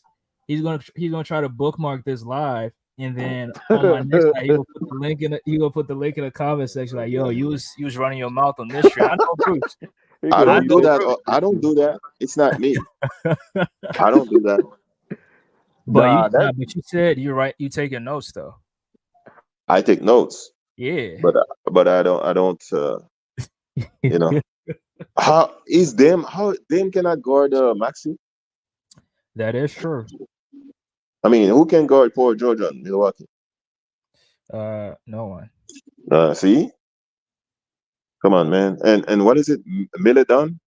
Come on, man. Yeah, I mean Middleton, yeah, he gets injured all the time, but I just got to give him their respect. That's all that is. And now I you mean, always got to give Giannis respect. I mean, he averaged 30, shooting 60% from the field. So yeah, 30 running. yeah, I mean it is true. It is true. Yeah. But yeah, I'm gonna definitely say the Sixers are the third best team. Now I'm not putting the Knicks over the Sixers. I'm not doing that, but I'll put Milwaukee over the Sixers. For now. I mean, the other, what's the guy name? Lance Vance, the power forward of the Knicks. What's his name? Julius Julius Randle. Randle. Yeah, they're not gonna win with that guy. Yeah, I can see the Knicks moving him very soon. Moving him very soon. Brian says not scared of Glenn. Yeah, but I mean he got Giannis and Dame, and I think Giannis and Dame as a duo. I think Giannis and Dame as a duo is better than Embiid and Maxey because Maxey's not yet experienced. But as a team, yeah, I just got to give them their respect. But when we go up against them, I'm definitely taking the Sixers. What's wrong with my connection, bro? Man, Yeah, you have to go out and come back in. you're going to the because you're switching, so you're leaving the Clippers. Bro, because you gotta understand, bro. Bro, I'm just sick of the Clippers, bro. They just don't like when you a fan, yo, and you want to win more. Like a fan should not want to win more than a team. Yeah, I just feel like, bro, these days you cannot say you're a fan, man. You know, fan means other things now. So man. But as long as I've been repping the team, you might as well call me a fan, bro. You get sick of it, bro. I support the even what they Clippers. I'm not doing a right fan. now, bro. Y'all keep I signing support the guards. Clippers. We I'm need not a fan. power forwards, bro. Yeah. Signing No, Gar. we need health. We need Kawhi healthy. That's why we need. We're gonna be banking on that forever, bro. That nigga ain't never gonna be healthy, bro. They need to just clear the whole house, bro. I'm trying to tell y'all. That's the smartest thing for the Clippers to do. Just clear the house. I already Get some said it in the comments last night in the pull-up yeah, comments. clear I said house and Kawhi get some needs to be draft traded. capital, bro. And then it would really piss me off. I'm not even mad. Like y'all know I ain't mad we lost Paul George. It's just what we didn't get shit back for him. Like, bro, the Warriors had We got Clay. Mobamba. We got Mobamba for him. We got what's his name? All the Sixers Ooh, scraps. Nico. Yeah. yeah, we got Batum. Yeah, we got Batum back. But So Which it was a huge loss for the Sixers. It was yeah, a huge loss for the Sixers. Batum was my guy. People always used to shit man, on me if you about had Batum. Batum still on the team, man, you have a good chance to win. I don't know, Batum, he an ugly motherfucker, but he'll get some buckets and he'll definitely hit some threes. Yeah, But I don't look at the face of the guys. I just Yeah, let's. Batum, he helped us in that playing game. When he dropped like yeah, 6 threes against Miami. yeah, he when he on, yo, he on, bro. He's very good in the passing lane. Mm-hmm. Play Yeah, but defense, all that. yeah. Yeah, cause y'all still got Rocco. Y'all still got Rocco. Who else y'all? Nah, he a free Yeah, agent. not gonna work. Ah, I don't even want Rocco back because he's injury prone. Hmm I'm about to say Injury yo prone. was fresh as shit on the sideline. Your team is still small. I'm sorry. The Sixers. Yes. I mean, I agree, Bruce. I agree. But I mean, Paul George is 6'8", Kelly is 6'7", Andre Drummond is 6'10". Mm-hmm. Eric, I was about to say Eric Bledsoe. Eric Gordon is Whoa. like what, 6 foot? Mm-hmm. This Yeah, so guy yeah, cannot play defense. Eric Gordon. Oh my God, cannot play defense. And those Eric Gordon. long, Eric Gordon crazy is basically threes. like Seth Curry all over again, bro.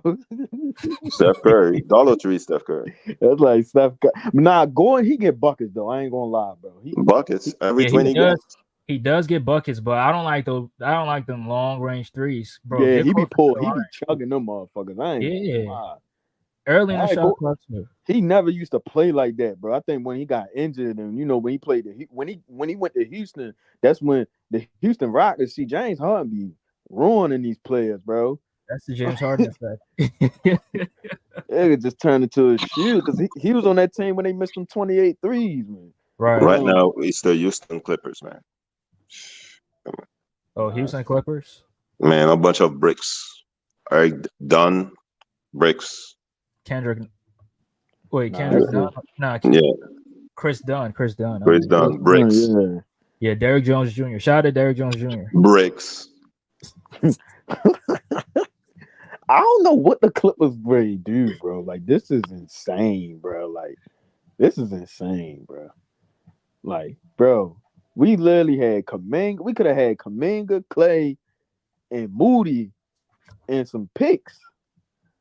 We They could have didn't want had to. They that, didn't want the salary. They didn't want to pay. man.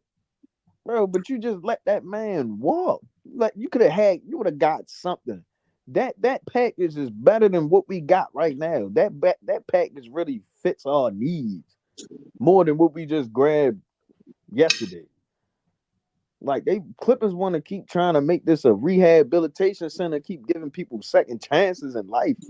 Trying to get Kevin Porter Jr. and Kai Mm, Jones, all these crazy motherfuckers. Like yeah. they What? keep signing Your fan psychopaths, bro. beater, Primo, touching people. Yeah, like they just like giving people second chance, bro. If you want a second chance, you can come to the Los Angeles Clippers, bro. Like they'll give you a second chance, bro. Like it's I'm just glad they didn't give it to Tobias Harris a second chance.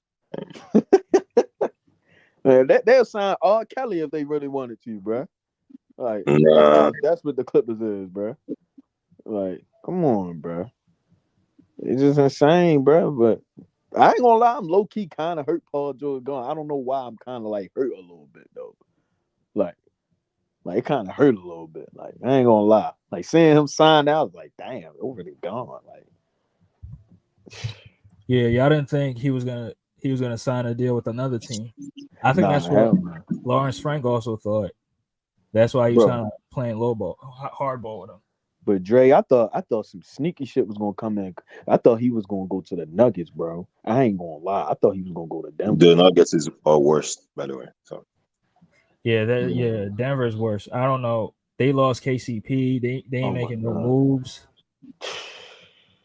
Yeah, they probably done. They might be. Oh my gosh. I don't know what they doing. And they still got Michael Porter Jr. no defense. Cause who want? And they lost Reggie gone, but they want Westbrook. Oh, bricks. Like I'm trying to figure out, like, cause the market ain't really was that.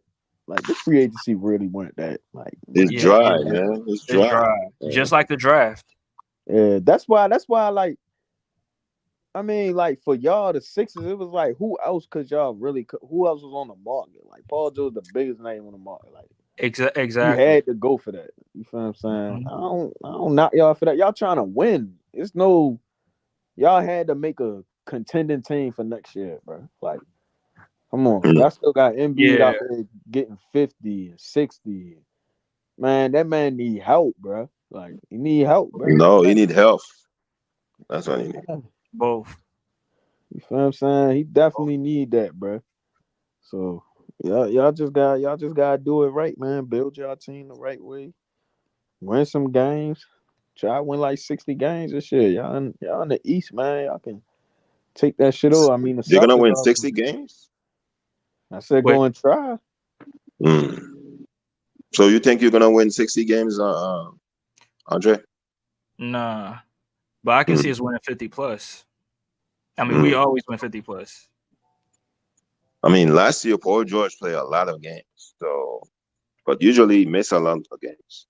That's so I was because surprised. I told you they changed that rule. After that rule, yeah, you had to play like at least 66. Yeah, 65. If you're not hurt, you definitely want to play all those games. Yeah, because you ain't gonna qualify for no All NBA, none of that shit. Like, that's why I feel like the Kawhi shit not gonna work, bro. Because that guy, he needs the load manage. It's sad as that sound. Like he has to load manage, bro. If he can't load manage, bro, it's just impossible. Cause this team just not the Clippers. Just that team last year, they weren't built to go on an NBA Finals run. That's why when they kept saying they going to the finals, I'm like, bro, they too old to play a longer season, bro. Like I just don't see that happening. Like they was already. But y'all won 50 games though, 51. But we peaked too early. That's true. We peaked too like that stretch in the beginning of this year from like December. We peaked too early. We was winning too early. Like we was looking so elite around made like the stupid game 52. trade. That's why we lost. We made the stupid trade. We made the stupid trade, but the first 10 games it was bad. Keep Andre having James Harden. Yeah. I just don't know why, man. Harden just, I can't. I just don't like these diva ass players, bro. I just can't stand it. Like, it's just not about hoops no more, bro. Like, maybe because I'm not out there getting paid to do it. Maybe that's why I don't act how they act. They getting too much money and they getting too above themselves. It's like the people that got the most mouths is the people that ain't even winning shit. Like they don't care about winning basketball. They don't care about the money and that was just throwing me up about Paul George because when he kept saying like, "Oh, now I got to do the dirty work. I got to do dirty work. I got to do this." Like I just ain't like that. I just don't like a motherfucker like that on my team. I mean, maybe Philly ain't going for that shit, but it was just like, man, that just don't sit right with me, man. I'm like, man, I just don't like his mindset, man. Wait, hold on for a minute. You see that comment right there? Tuna Sports just said it. Ass whooping tour. When y'all was winning, y'all called it the ass whooping tour, and y'all went on a 26-5 run or something like that, and y'all was saying that y'all gonna win the chip. But Zay, you in here right now, and you kind of saying that you didn't believe in this team. I don't believe it, bro. I just don't. What, believe in what team? The Clippers? Now I don't believe that you thought that the Clippers was not good enough to win. Yeah, they weren't good enough to win a chip. I don't know. But bro, you were saying that the Clippers are on an ass whipping tour. When I say that, bro, you were saying that with Daryl and all those other Clipper fans. I ain't say that shit. Bro, come on. you, Bro, Monty, right. and all those guys. Wait, come on, man. Not I'm me. gonna take that back. Not me. I'm gonna take that back.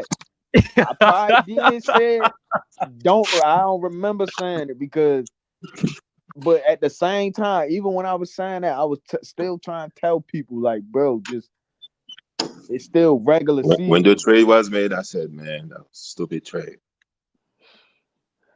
And the Clippers fans. I remember you were saying, Bruce. I remember you were saying that the season for the Clippers starts in the conference finals. I remember you saying that, so I'm not saying. But Zay, you was confident in the Clippers. At a point of time, yes, when we was winning all them games, But that's what I'm saying, bro.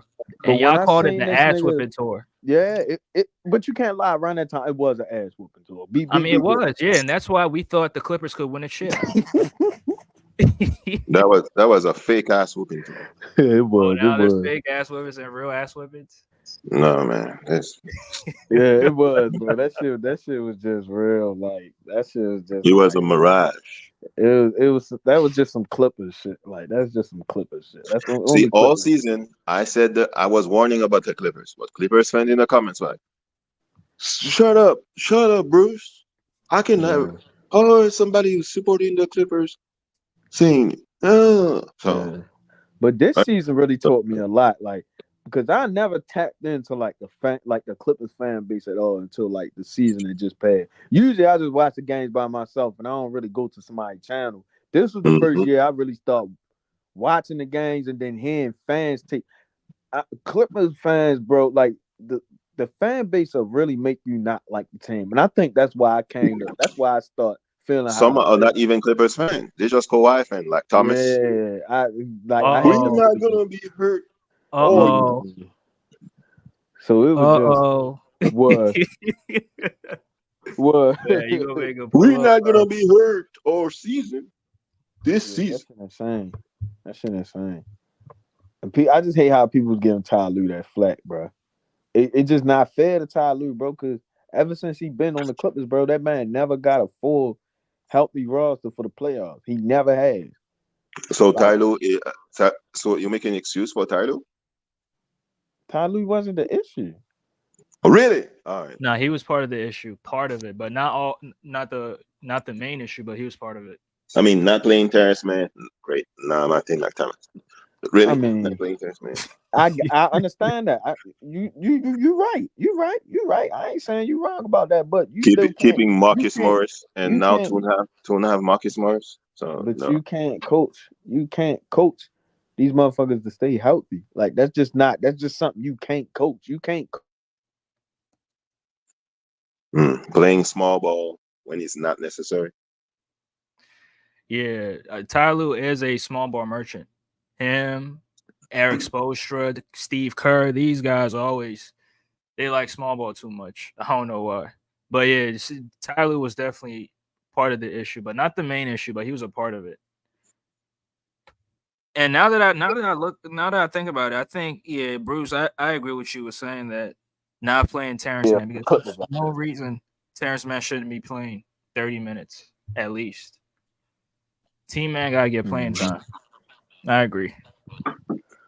But the direction they probably going, they might be going in the direction of trying. I think this is gonna be one of them years. Like, yeah, it's a gap year. I think it's a gap year. I think they're gonna play the young guys. I think the Clippers gonna play the young guys this year. I don't think they probably gonna make too many crazy more moves. They need to get rid of them in Powell. I know that, right? They need to get Julius Randle.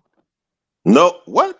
I'm trying to tell you, bro. Man. Tell you, bro. Julius Randle, bro. Man, you're doing that GM thing too. Are you showing the same thing? That's not the GM that I'm trying. He fit. Think about it. No, man. Julius Randle. But that's a decent. But he has no IQ. Questionable shots. Man, he's a Bruce, stop it. He made the All NBA team. Bruce, stop it. He's a two-time. Everybody can make All NBA these days, man. Nah, not everybody. Randall will fit the Clippers, bro. Stop. Oh, Think of the lineup, because you got to line up what? Who be the yeah, guard? the All Bricks Harden. team, right? Chris Dunn, Julius Randle, All Bricks team, man. That ain't. It's bricks, but it's something. It's The better stadium than. is already built, man. We don't need any more bricks. The stadium is already built, man. Yeah, we can make 2 into it domes, bro. Make 2 of them motherfuckers. Like Yeah, but man. I don't hate that move. That's a good move. I mean, So that's Randall. not that. So I ain't going crazy. So that I don't. Yeah, you're not going crazy at all. Okay. I was just making sure, because that's what we need. That's what Clippers need. You need a 4. He can catch and shoot. He can dribble. He can take the ball up the court. Catch and shoot. Who? Randall? Huh? He can shoot. He can shoot off the Randall catch, can bro. do catch and shoot. Yeah, he can shoot off the Most catch. of his threes are created off the dribble. Yeah, but he can shoot up. He can shoot up. I'm not saying he elite, but he can. He can. From time to time, yeah, he spots up from time to time. Yeah. You know what I'm saying? So, and then him and Zubac, that's a cool little front court. That's a good front court. I mean, I'm not gonna get out rebounded, so yeah. Right, rebounds. Yeah. That's what we need. We need rebounds. He give you like 8 of them a game. And Randall's a dog. Come on, bro. A bad dog. I said a bad dog. Hell no. That man, he cold. It's just what the Knicks doing right now. I feel like they just pushing him to the side. Like, because he shoot too many bricks. Nah, they trying to build the whole college team over there. They trying to play NCAA over there. Yeah. He might as well just get up out of there. It ain't gonna work. It's not, bro. That's literally a bunch, because I don't even think Bridges is going like the way how Bridges was looking after he got traded. I hope people don't think they getting that same like Bridges. They think they was like that Bridges that was getting buckets. He was getting like 30. He wanted to be the Knicks. He wants to join his former teammates. Yeah, he asked for the trade. And they don't got Hartenstein either, bro. Yeah, Hartenstein walked. I thought they was bringing him back for sure, but let him walk. They too worried about building that team, bro. They too worried about that Villanova shit, bro. That shit gonna be their downfall, bro. That shit gonna be their downfall, bro. Thank you, BJ. Thank you. What is Zay talking about? It's gonna be their downfall, huh? Oh, BJ, I could drop the link so you can get at him. Man, I don't even want to talk about the Clippers no more, bro. We on the Philadelphia podcast, bro. This about the Sixers, bro. Don't be mad at me. But I mean, it is about the Sixers, but I mean, the Clippers made a move. I mean, what you feel about L. Frank letting PG walk? Like, you think that was that was stupid. I was just I think when I was talking about, I think that's when my phone got to going crazy. I was saying like you had the Warriors offered up a trade. They was going to give you Kuminga, Moody, a pick, and fucking maybe Clay or whatever. That would have been better. I feel like the trade as well. Yeah, I just felt like you should have just took that. You should have took that shit. It just ain't. They didn't want that Chris Paul. I think they didn't want that Chris Paul. Yeah, they probably ain't want Chris Paul. Probably ain't want to come in. Yeah, because they trying to mix Lob City with this new era, bro. They would have did that. They would have tried to do some history. Lob City and Health City. Now that would have been a great reunion. Lob City and 2-on-3. Yeah, that would have been dumb as hell. I told you the Clippers are cursed. Lob City, we had a good lead, but we let Josh Smith and Dwight Howard come back up. Right? Corey Brewer. We had a good lead on OKC, and Chris Paul did a stupid foul on Russell Westbrook. Mm-hmm. I remember that like it was yesterday. Yeah, that was a dumb foul. That was so stupid, bro. And one play, he was trying to draw a foul, and he turned the ball over. Yeah, Chris Paul was doing some bonehead shit. And we talking about Kawhi being hurt. What about all those years Blake Griffin and Chris Paul hurt? Come on, man. Come on. But that was only like, when was that? That was Chris like Paul, 3 years. That was only 2 years. That was only 15, no, man. We had the lead on Portland, and Chris Paul get hurt. and Blake Griffin was already hurt, and Right. Austin Rivers was the best player on the team. Come on, man. Right. That was 1 year. But what was the other year? What about the year we beat the Spurs in the first round and Chris Paul got hurt on Game 7? Remember that?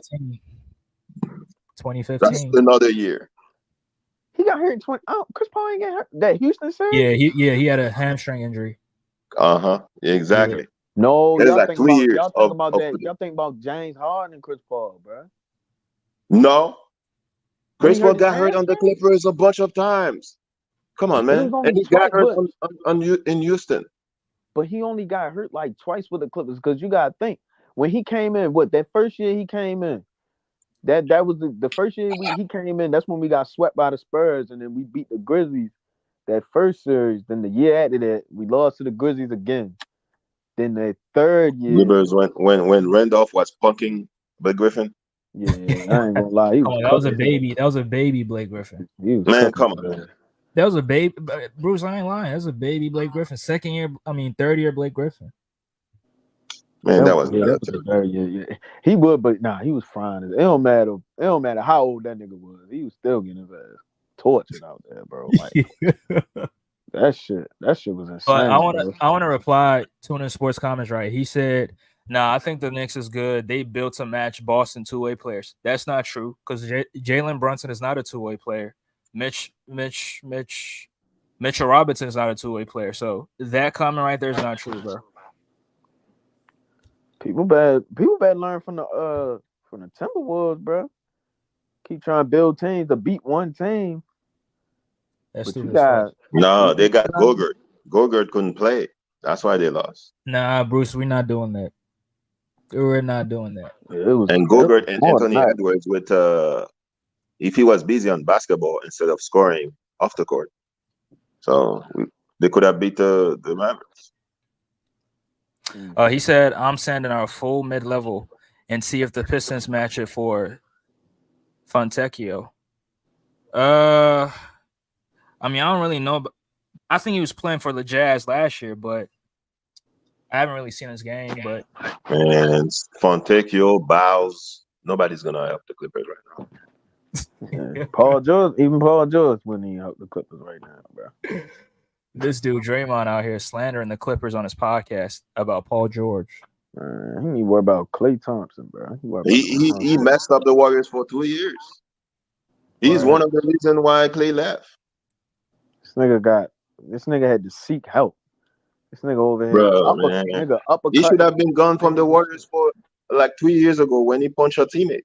Yeah. But Bruce, my thing is, why wasn't Klay standing up to him? Because Klay's not no soft ass dude. Like Klay can get in your face, and if he gotta throw hands, he gonna throw hands. I don't know why Klay wasn't standing up because Klay been on the team longer than Draymond, so I don't know why he wasn't standing up for some of these other guys. Yeah, you more important. Draymond, all three of them important, but if you want to rank their importance, Draymond is like third. So exactly. that was just.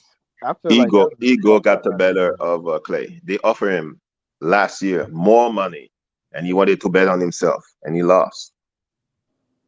I mean, yeah, he thought he was still on that level that he was before he got hurt. He still think he 2019 Klay, bro, and he just that coming off the bench shit. That shit. He's gonna come off the bench in the Mavericks. So listen, I think he going first game against the Warriors. Klay's dropping 13 threes. Yeah, all right. He might. You know why I hate about Klay Thompson? He hot shots. He might go 3 for 13, bro. I ain't gonna lie. But Bruce, he's a shooter, so yeah, of course he's. He hot shots. He didn't hot shots like that when he was. Are you sure? I mean, he was hunting shots, but his legs are not the same anymore. That I agree with. Right. I mean, he cannot make a layup, man. He can make a layup. Nah, stop. If he can like be decent next year, because he a good fit for that team. Yeah. It's just him, his mental, like his mental. I agree. Yeah. If he ain't discouraged out there and he confident, they'll be straight. Cause imagine that That Luka pick and roll, and then you know what I'm saying. He right there at the wing. You dish it to him. Man, Clay and Luka in the starting lineup. Barbecue chicken for the other team. Yeah, he just Wait, say it again, Bruce. Clay and Luka starting. Barbecue chicken for the other team. No defense. That's true. I mean, that's true. That's true. That I don't know is. what, but we gonna see. We gonna see. It's still. I don't know. If, Trey Young getting moved. Trey Young. What's going on in Atlanta? He getting moved. Yeah, he might get moved, but I don't see Clay working in Dallas. Probably not. Going from a free flowing offense to straight spot up corner 3. Oh yeah, because you gotta think he been playing the same system for like 10 For like years, 13 years. Yeah. Yeah, 13 years. All So he knows is Golden State, bro. I just see that the Clippers might work a deal for Norman Powell for Miles Bridges. So let's see. See, this is what I'm talking about. If you want a second chance, come to the Clippers, bro. I'm trying to tell you, bro. This is insane, bro. This is insane, bro. People just don't think this shit a problem, bro. This organization, bro. These people don't know basketball, bro. I promise you, bro. I don't give a damn how much you at the games, you watch the game, but you just still don't know basketball. You want these guards, you want hella point guards, bro. Yeah, y'all got too many guards. You need size, bro. You need size. Like, yeah.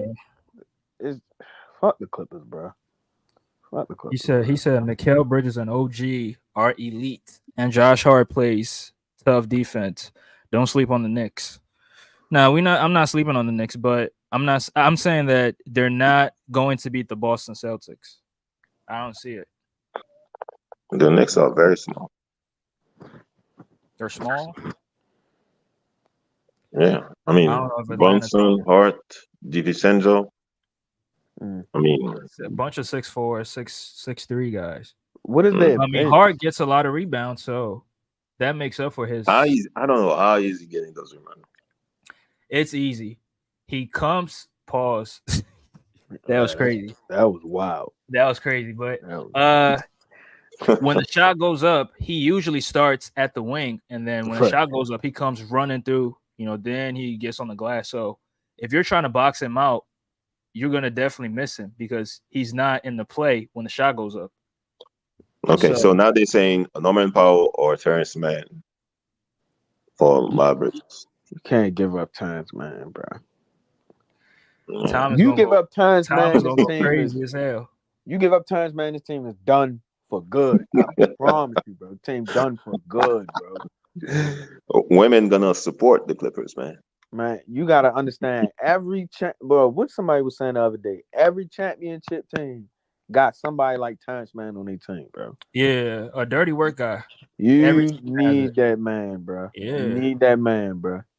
But are the Clippers gonna win a championship? Heck no. No. So you don't need Terrence Mann then. Because you're not gonna win anyway. Yeah, true shit. That's true. No, I'd rather have Terrence Mann than Miles Bridges. Man.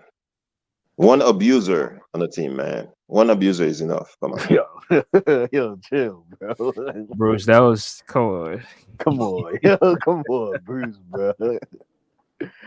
But nah, but I see what he mean. I mean, y'all got KPJ, so I keep talking, bro. It's a rehabilitation center, bro.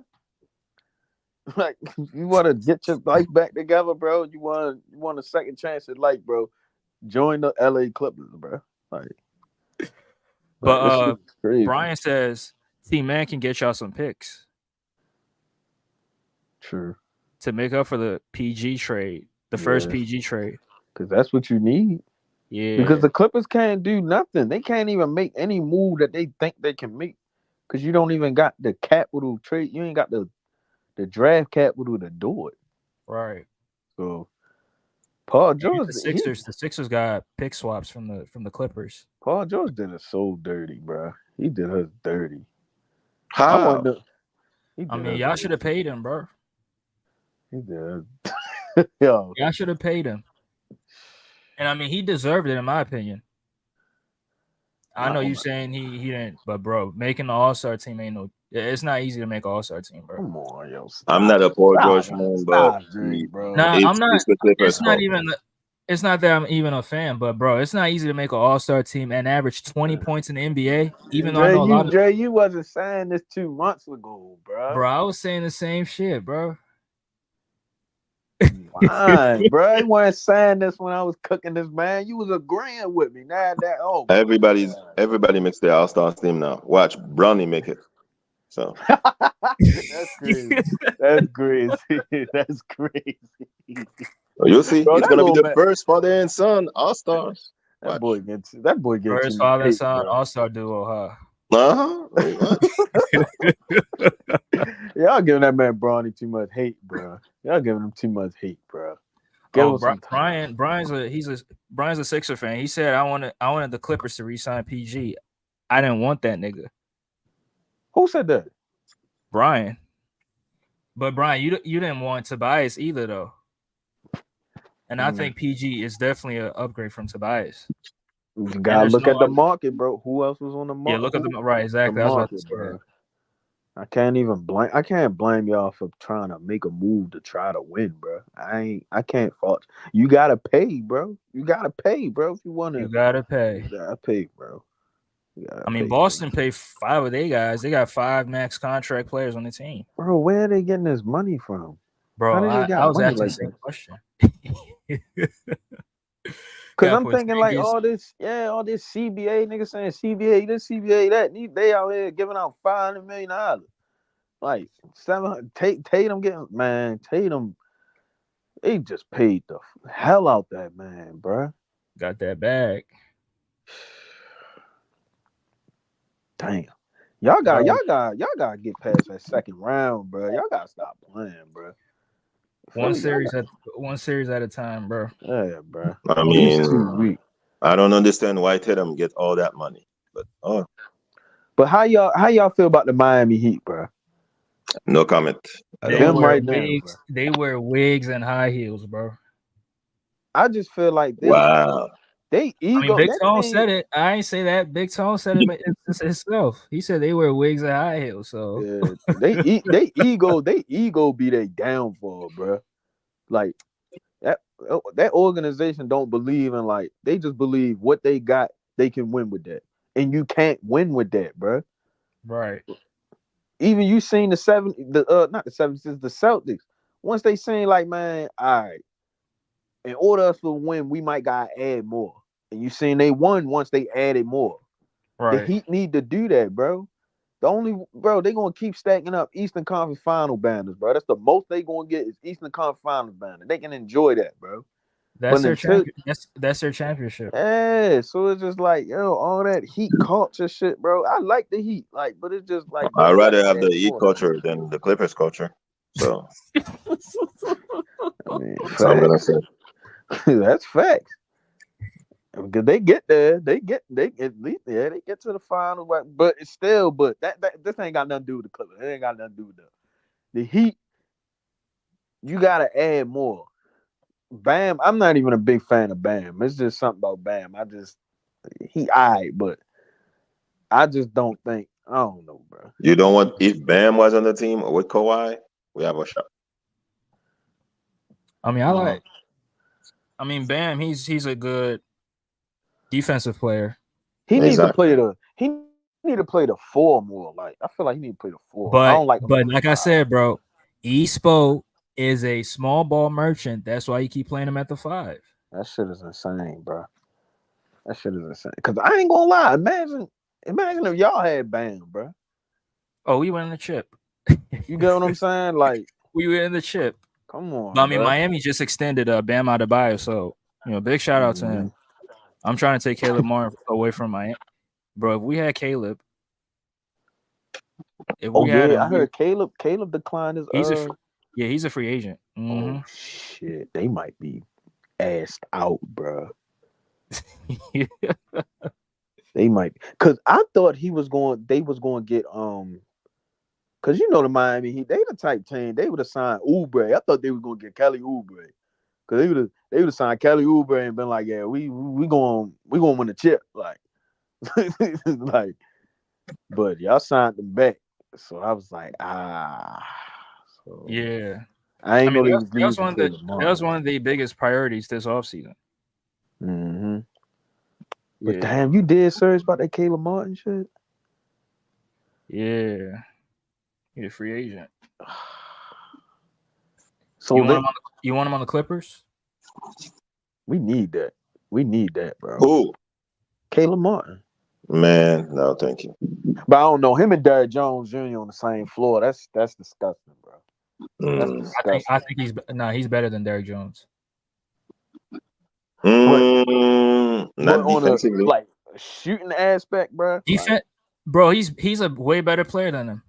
Bro, Caleb he was killing the Celtics in Game 7. Y'all forgot? Nah, but they shooting is like damn near neck to neck, bro. Hold on, nah. We're not doing this, bro. Why? Derrick Jones Jr. can't shoot threes above the break. No, but I'm not even saying Derrick Jones Jr. better than him. I don't think neither is better than one, bro. I think they on the same level. But I think Caleb is clearly better. That's what I'm trying to say. Caleb Martin from the 3. Oh, from the 3. Oh, you just saying from the 3. Yeah. I guess. From the 3 and mid range, Caleb Martin is better. Yeah, but shit, I would love to use him on the Clippers though. I ain't gonna lie. The Heat. Oh my god, bro, that shit. They don't got no bread, bro. I don't know. They broke as fuck. Like they ain't got no money, bro. They don't want to pay nobody, bro. Like you in Miami, bro. Like I hope Big Tom ain't watching this, bro. My bad, bro. But Brian just said it. He's a good ball handler, but he's just trash at finishing at the basket. Now that I agree with. Mm-hmm. But he's a good shooter. Like from the mid range, from the 3, he's a pretty good shooter. Mm-hmm. I thought y'all was gonna get KCP, bro. I thought y'all was gonna package KCP with Paul George. I thought y'all was gonna pull that off. Yeah, I mean, if we go ahead, my fault, bro. Nah, go ahead. Yeah, I thought so too. But after I saw that contract he signed with the Magic, I was like, whoa. I mean, I still would have given him something decent, but I mean, these guys after they win the chip, they looking for the bag. That's why I think a lot of these teams cannot retain these guys. I mean, Bruce Brown especially after he won that KCP, bro. Yeah, because KCP he important to 2 championships, bro. Like you know what I'm saying? Exactly. He bring them like a voice in a locker room. He bring a lot to the Magic that they need for real. So the Magic gonna be decent too. It's gonna take them some time, but they're gonna get to where they need. They just signed Isaac back today too. I was like, oh shit, I didn't even know they were signing his hurt ass. Right. And I think with this team, if they go up against the Cavs next year, they beating the Cavs. Oh yeah, they're gonna smoke them, bro. Yeah, he's smoking the Cavs. Which team? Orlando. Yeah. Shout out to Donovan Mitchell. He signed a contract extension, but Cavs still not gonna win. And they still keeping Darius Garland. They not even going to ship him, bro. Yeah, they gotta ship that midget. They gotta ship him. Oh nah, bro. Hey, but I don't know Kenny Atkinson. He's washed. Though.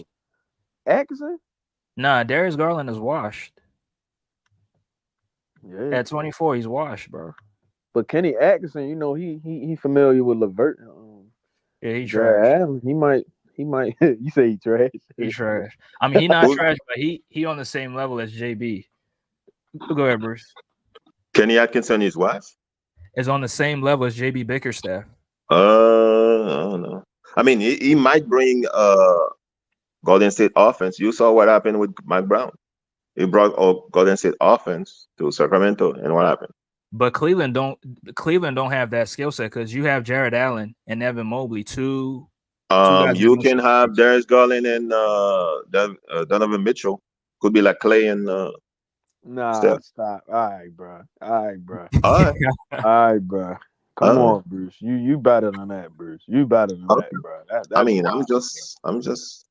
That is wild. He ain't unlocking them. He gonna unlock the players he familiar with. All right. He I might mean, give. He gonna okay. give I Jared mean, he's Allen some good more looks. defensively, and he just needed an offense, and he learned the offense.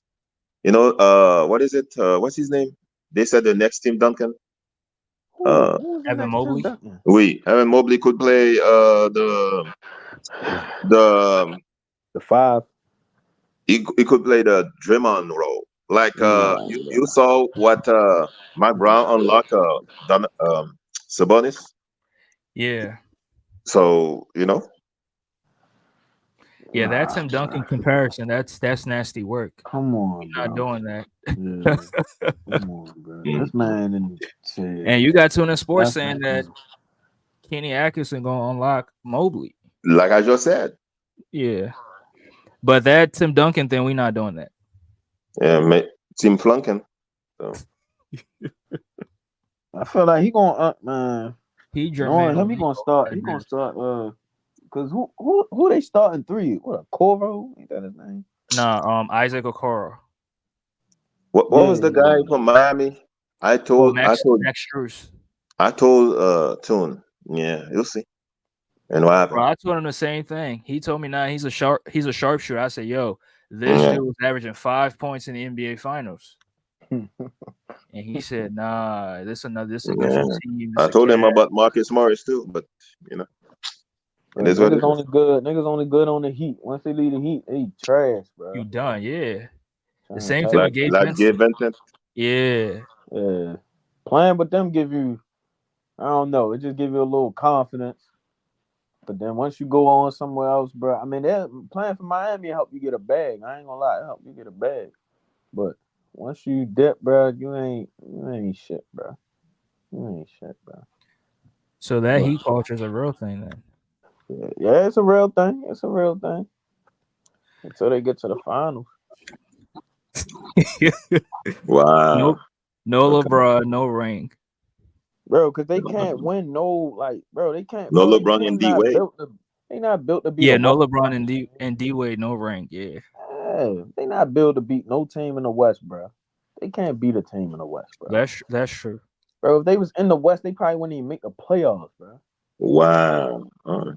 Nah, they make the playoffs, but they're not really competing with any. Because bro, they run their weak ass illegal defense, and they keep getting to the finals. I'm like, yo, how the hell are you not able to counter their zone defense? Yo, cause your 76ers keep bluffing, bro. Y'all keep bluffing. Y'all need to come on, bro. Come on, Philly, yo. Jokic demolished that zone Yeah, defense. Destroyed it. they cooked them, bro. They thought Kevin Love and fucking And Bam was gonna stop it. that was insane, bro. I don't know what they thought what they was doing. I thought they was going like surprise the world, but I'm like, nah, like they not stopping that pick and roll, bro. Right. It kept because Lakers fans used to kept bragging like, yo, Gabe Vincent, he's playing defense on Jamal Murray, man. Da, da, da, da, da. I'm like, man, I don't want to hear that, bro. But yeah, the Heat, I like them, but they ego getting their way too much, bro. They think they can get it done with nothing, that's just it don't work like that, bro. It They just don't. think they can carry low level players and go win a championship. Yeah, that shit is insane, bro. I don't know what kind of record, what kind of history they try and make. I don't know, bro. That it just Yeah, don't work. winning with G League players. That's what they're trying to do. They got too. That's that pride, bro. They got pride, a lot of pride, bro. I mean, at some point you gotta put your pride aside and do what the other teams is doing. Exactly. They trying to get it out the mud, like that shit. Like fuck that, bro. Pay that money, bro. You gotta pay. You feel me? You gotta invest in yourself, bro. Exactly. All right, come on, bro. See what the Sixers doing, getting Paul George. You know what I'm saying? Old Paul George. Y'all got him, bro. Mm-hmm. So y'all better do y'all. Come on, do what y'all gotta do this year, man. Stop playing, bro. Y'all Yeah. probably got the best player in the East, bro. Nah, I'm not gonna go that far, bro. Y'all don't think Embiid the best player in the East? Oh, you talking about? Oh, I thought you said y'all got. I mean, as in PG's the best player in the East right now. Oh, That's what, nah. I'm talking about Embiid. Hell yeah. yeah, Embiid if healthy, yeah, he definitely has an argument. Embiid is healthy. He's the best player in the NBA. Stamped. I mean, Joker, bro. Joke. Nah, Man, come on. Embiid demolished Joker every time, bro. Nah, I ain't gonna lie. He did fry. Didn't he give him like a 50 piece that one game, bro? 47 and 17. That was nasty. I ain't gonna lie. That was nasty. That shit was nasty. Yeah, y'all, we need that finals, bro. That's a finals the world needs, bro. But I don't think the Nuggets can even make it to the finals anymore, bro. Nuggets gonna be a playing team. So. Nah, that's a stretch, bro. Come on, they probably be All 4 right. or 5. They All probably right. dropped to like a 4 or 5 this year, though. All right. I mean, who's the backup point guard? Russ, Nobody. bro. Oh, they getting Russ? Bricks. Yeah, they want Russ. Bricks. He's gonna get traded Mills. Michael Malone is gonna break a fuse. Think about it, yo. That Russ and is pick and roll. That'd be nasty, bro. Yeah, Bricks. But where they messed up at is re-signing DeAndre Jordan, bro. That's where they went wrong. Guys. He got the Udonis Haslem deal, man. Wait, they resigned him? Yes. Yeah. Wait, this year or last year? This year. Yes. Whoa, bro. I ain't hear. Yeah, they signed him back, bro. That's so stupid because it's like they need a backup center, bro. They need a backup center, bro.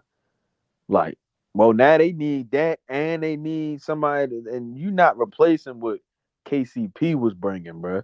You not replacing that. So it's just like now you already had Jokic out there playing hella minutes.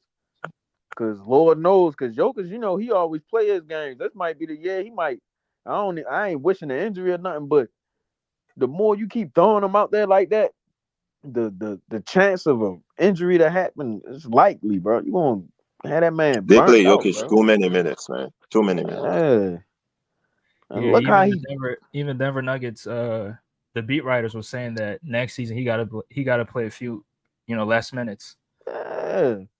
Cause look at they don't have a backup center though, so he gonna have to play all the minutes. Cause you're not playing DJ. Yeah, they was playing Aaron Gordon at the 5.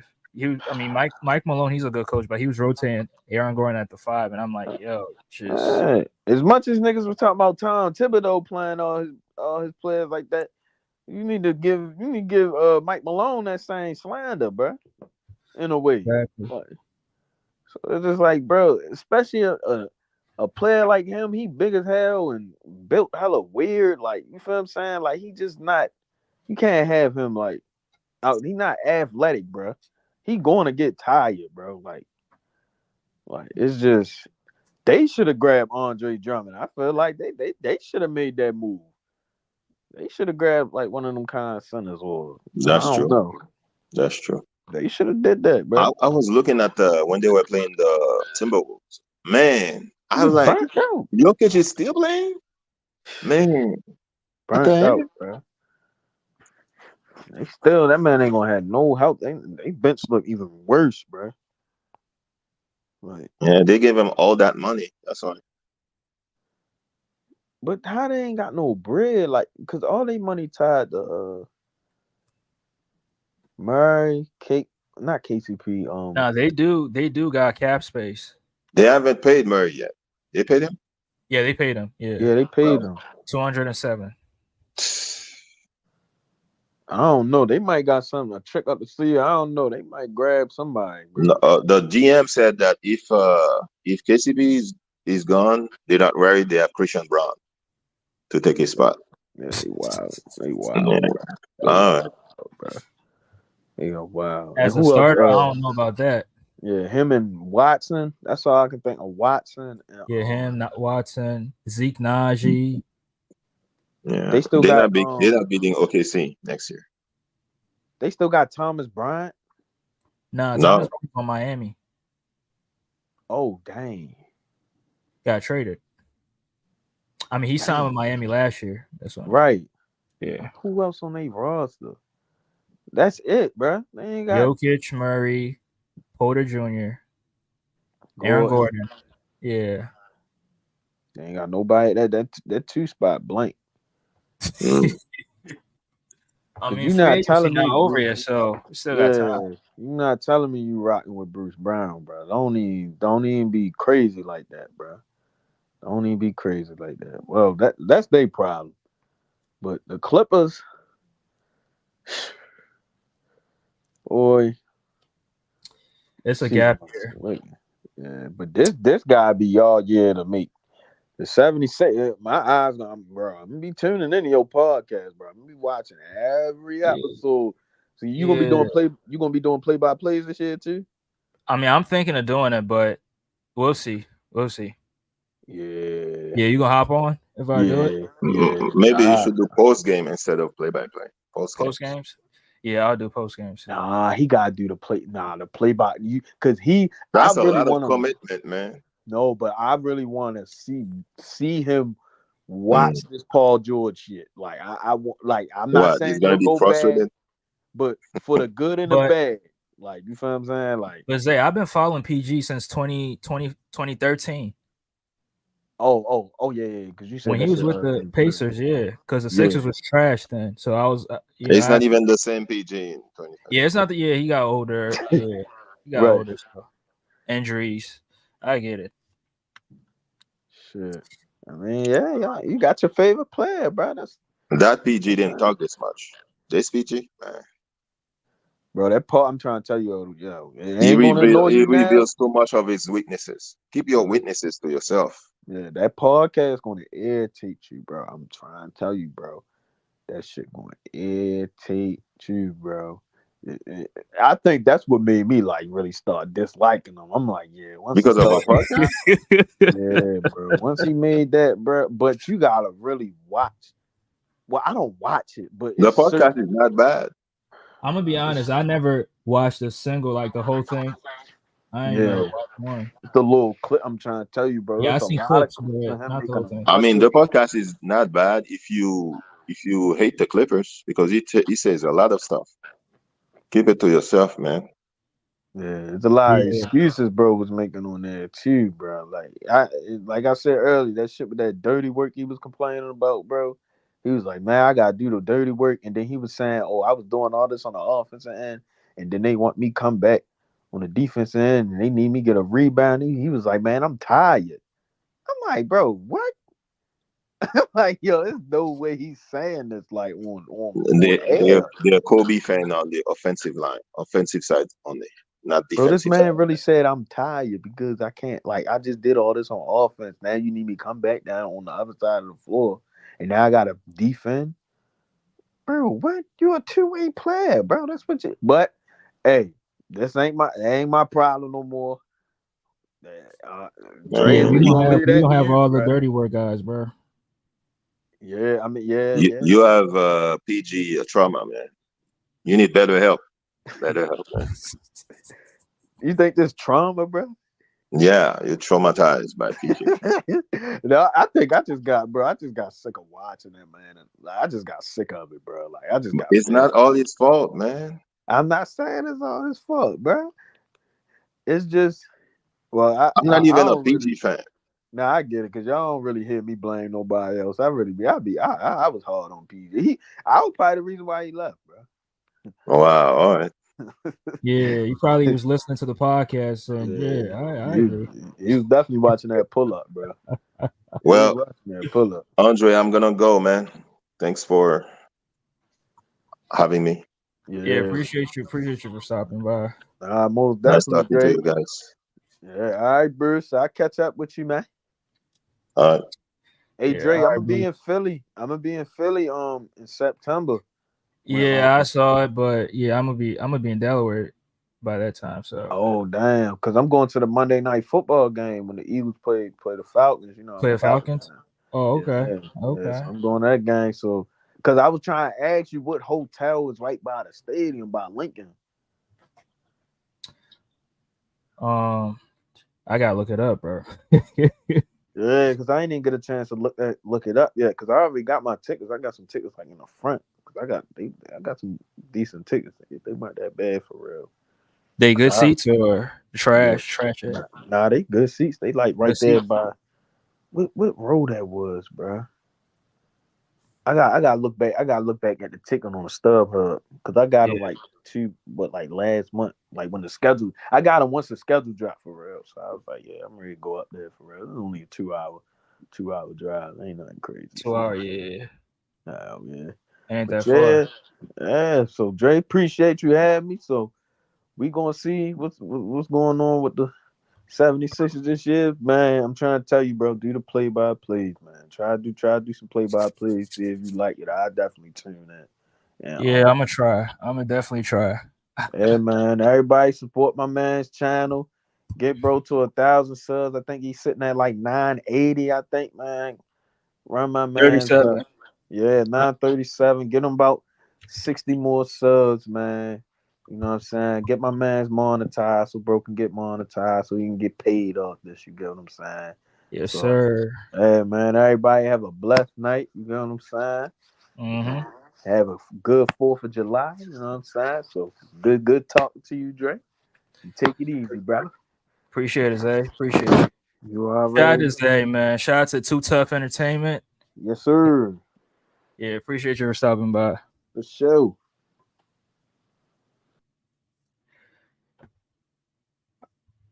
All right. So with that being said, the Sixers are not done making moves yet. Had a great talk with Bruce and Zay. The Sixers are not done making moves, so we shouldn't be giving Daryl Morey all the credit yet.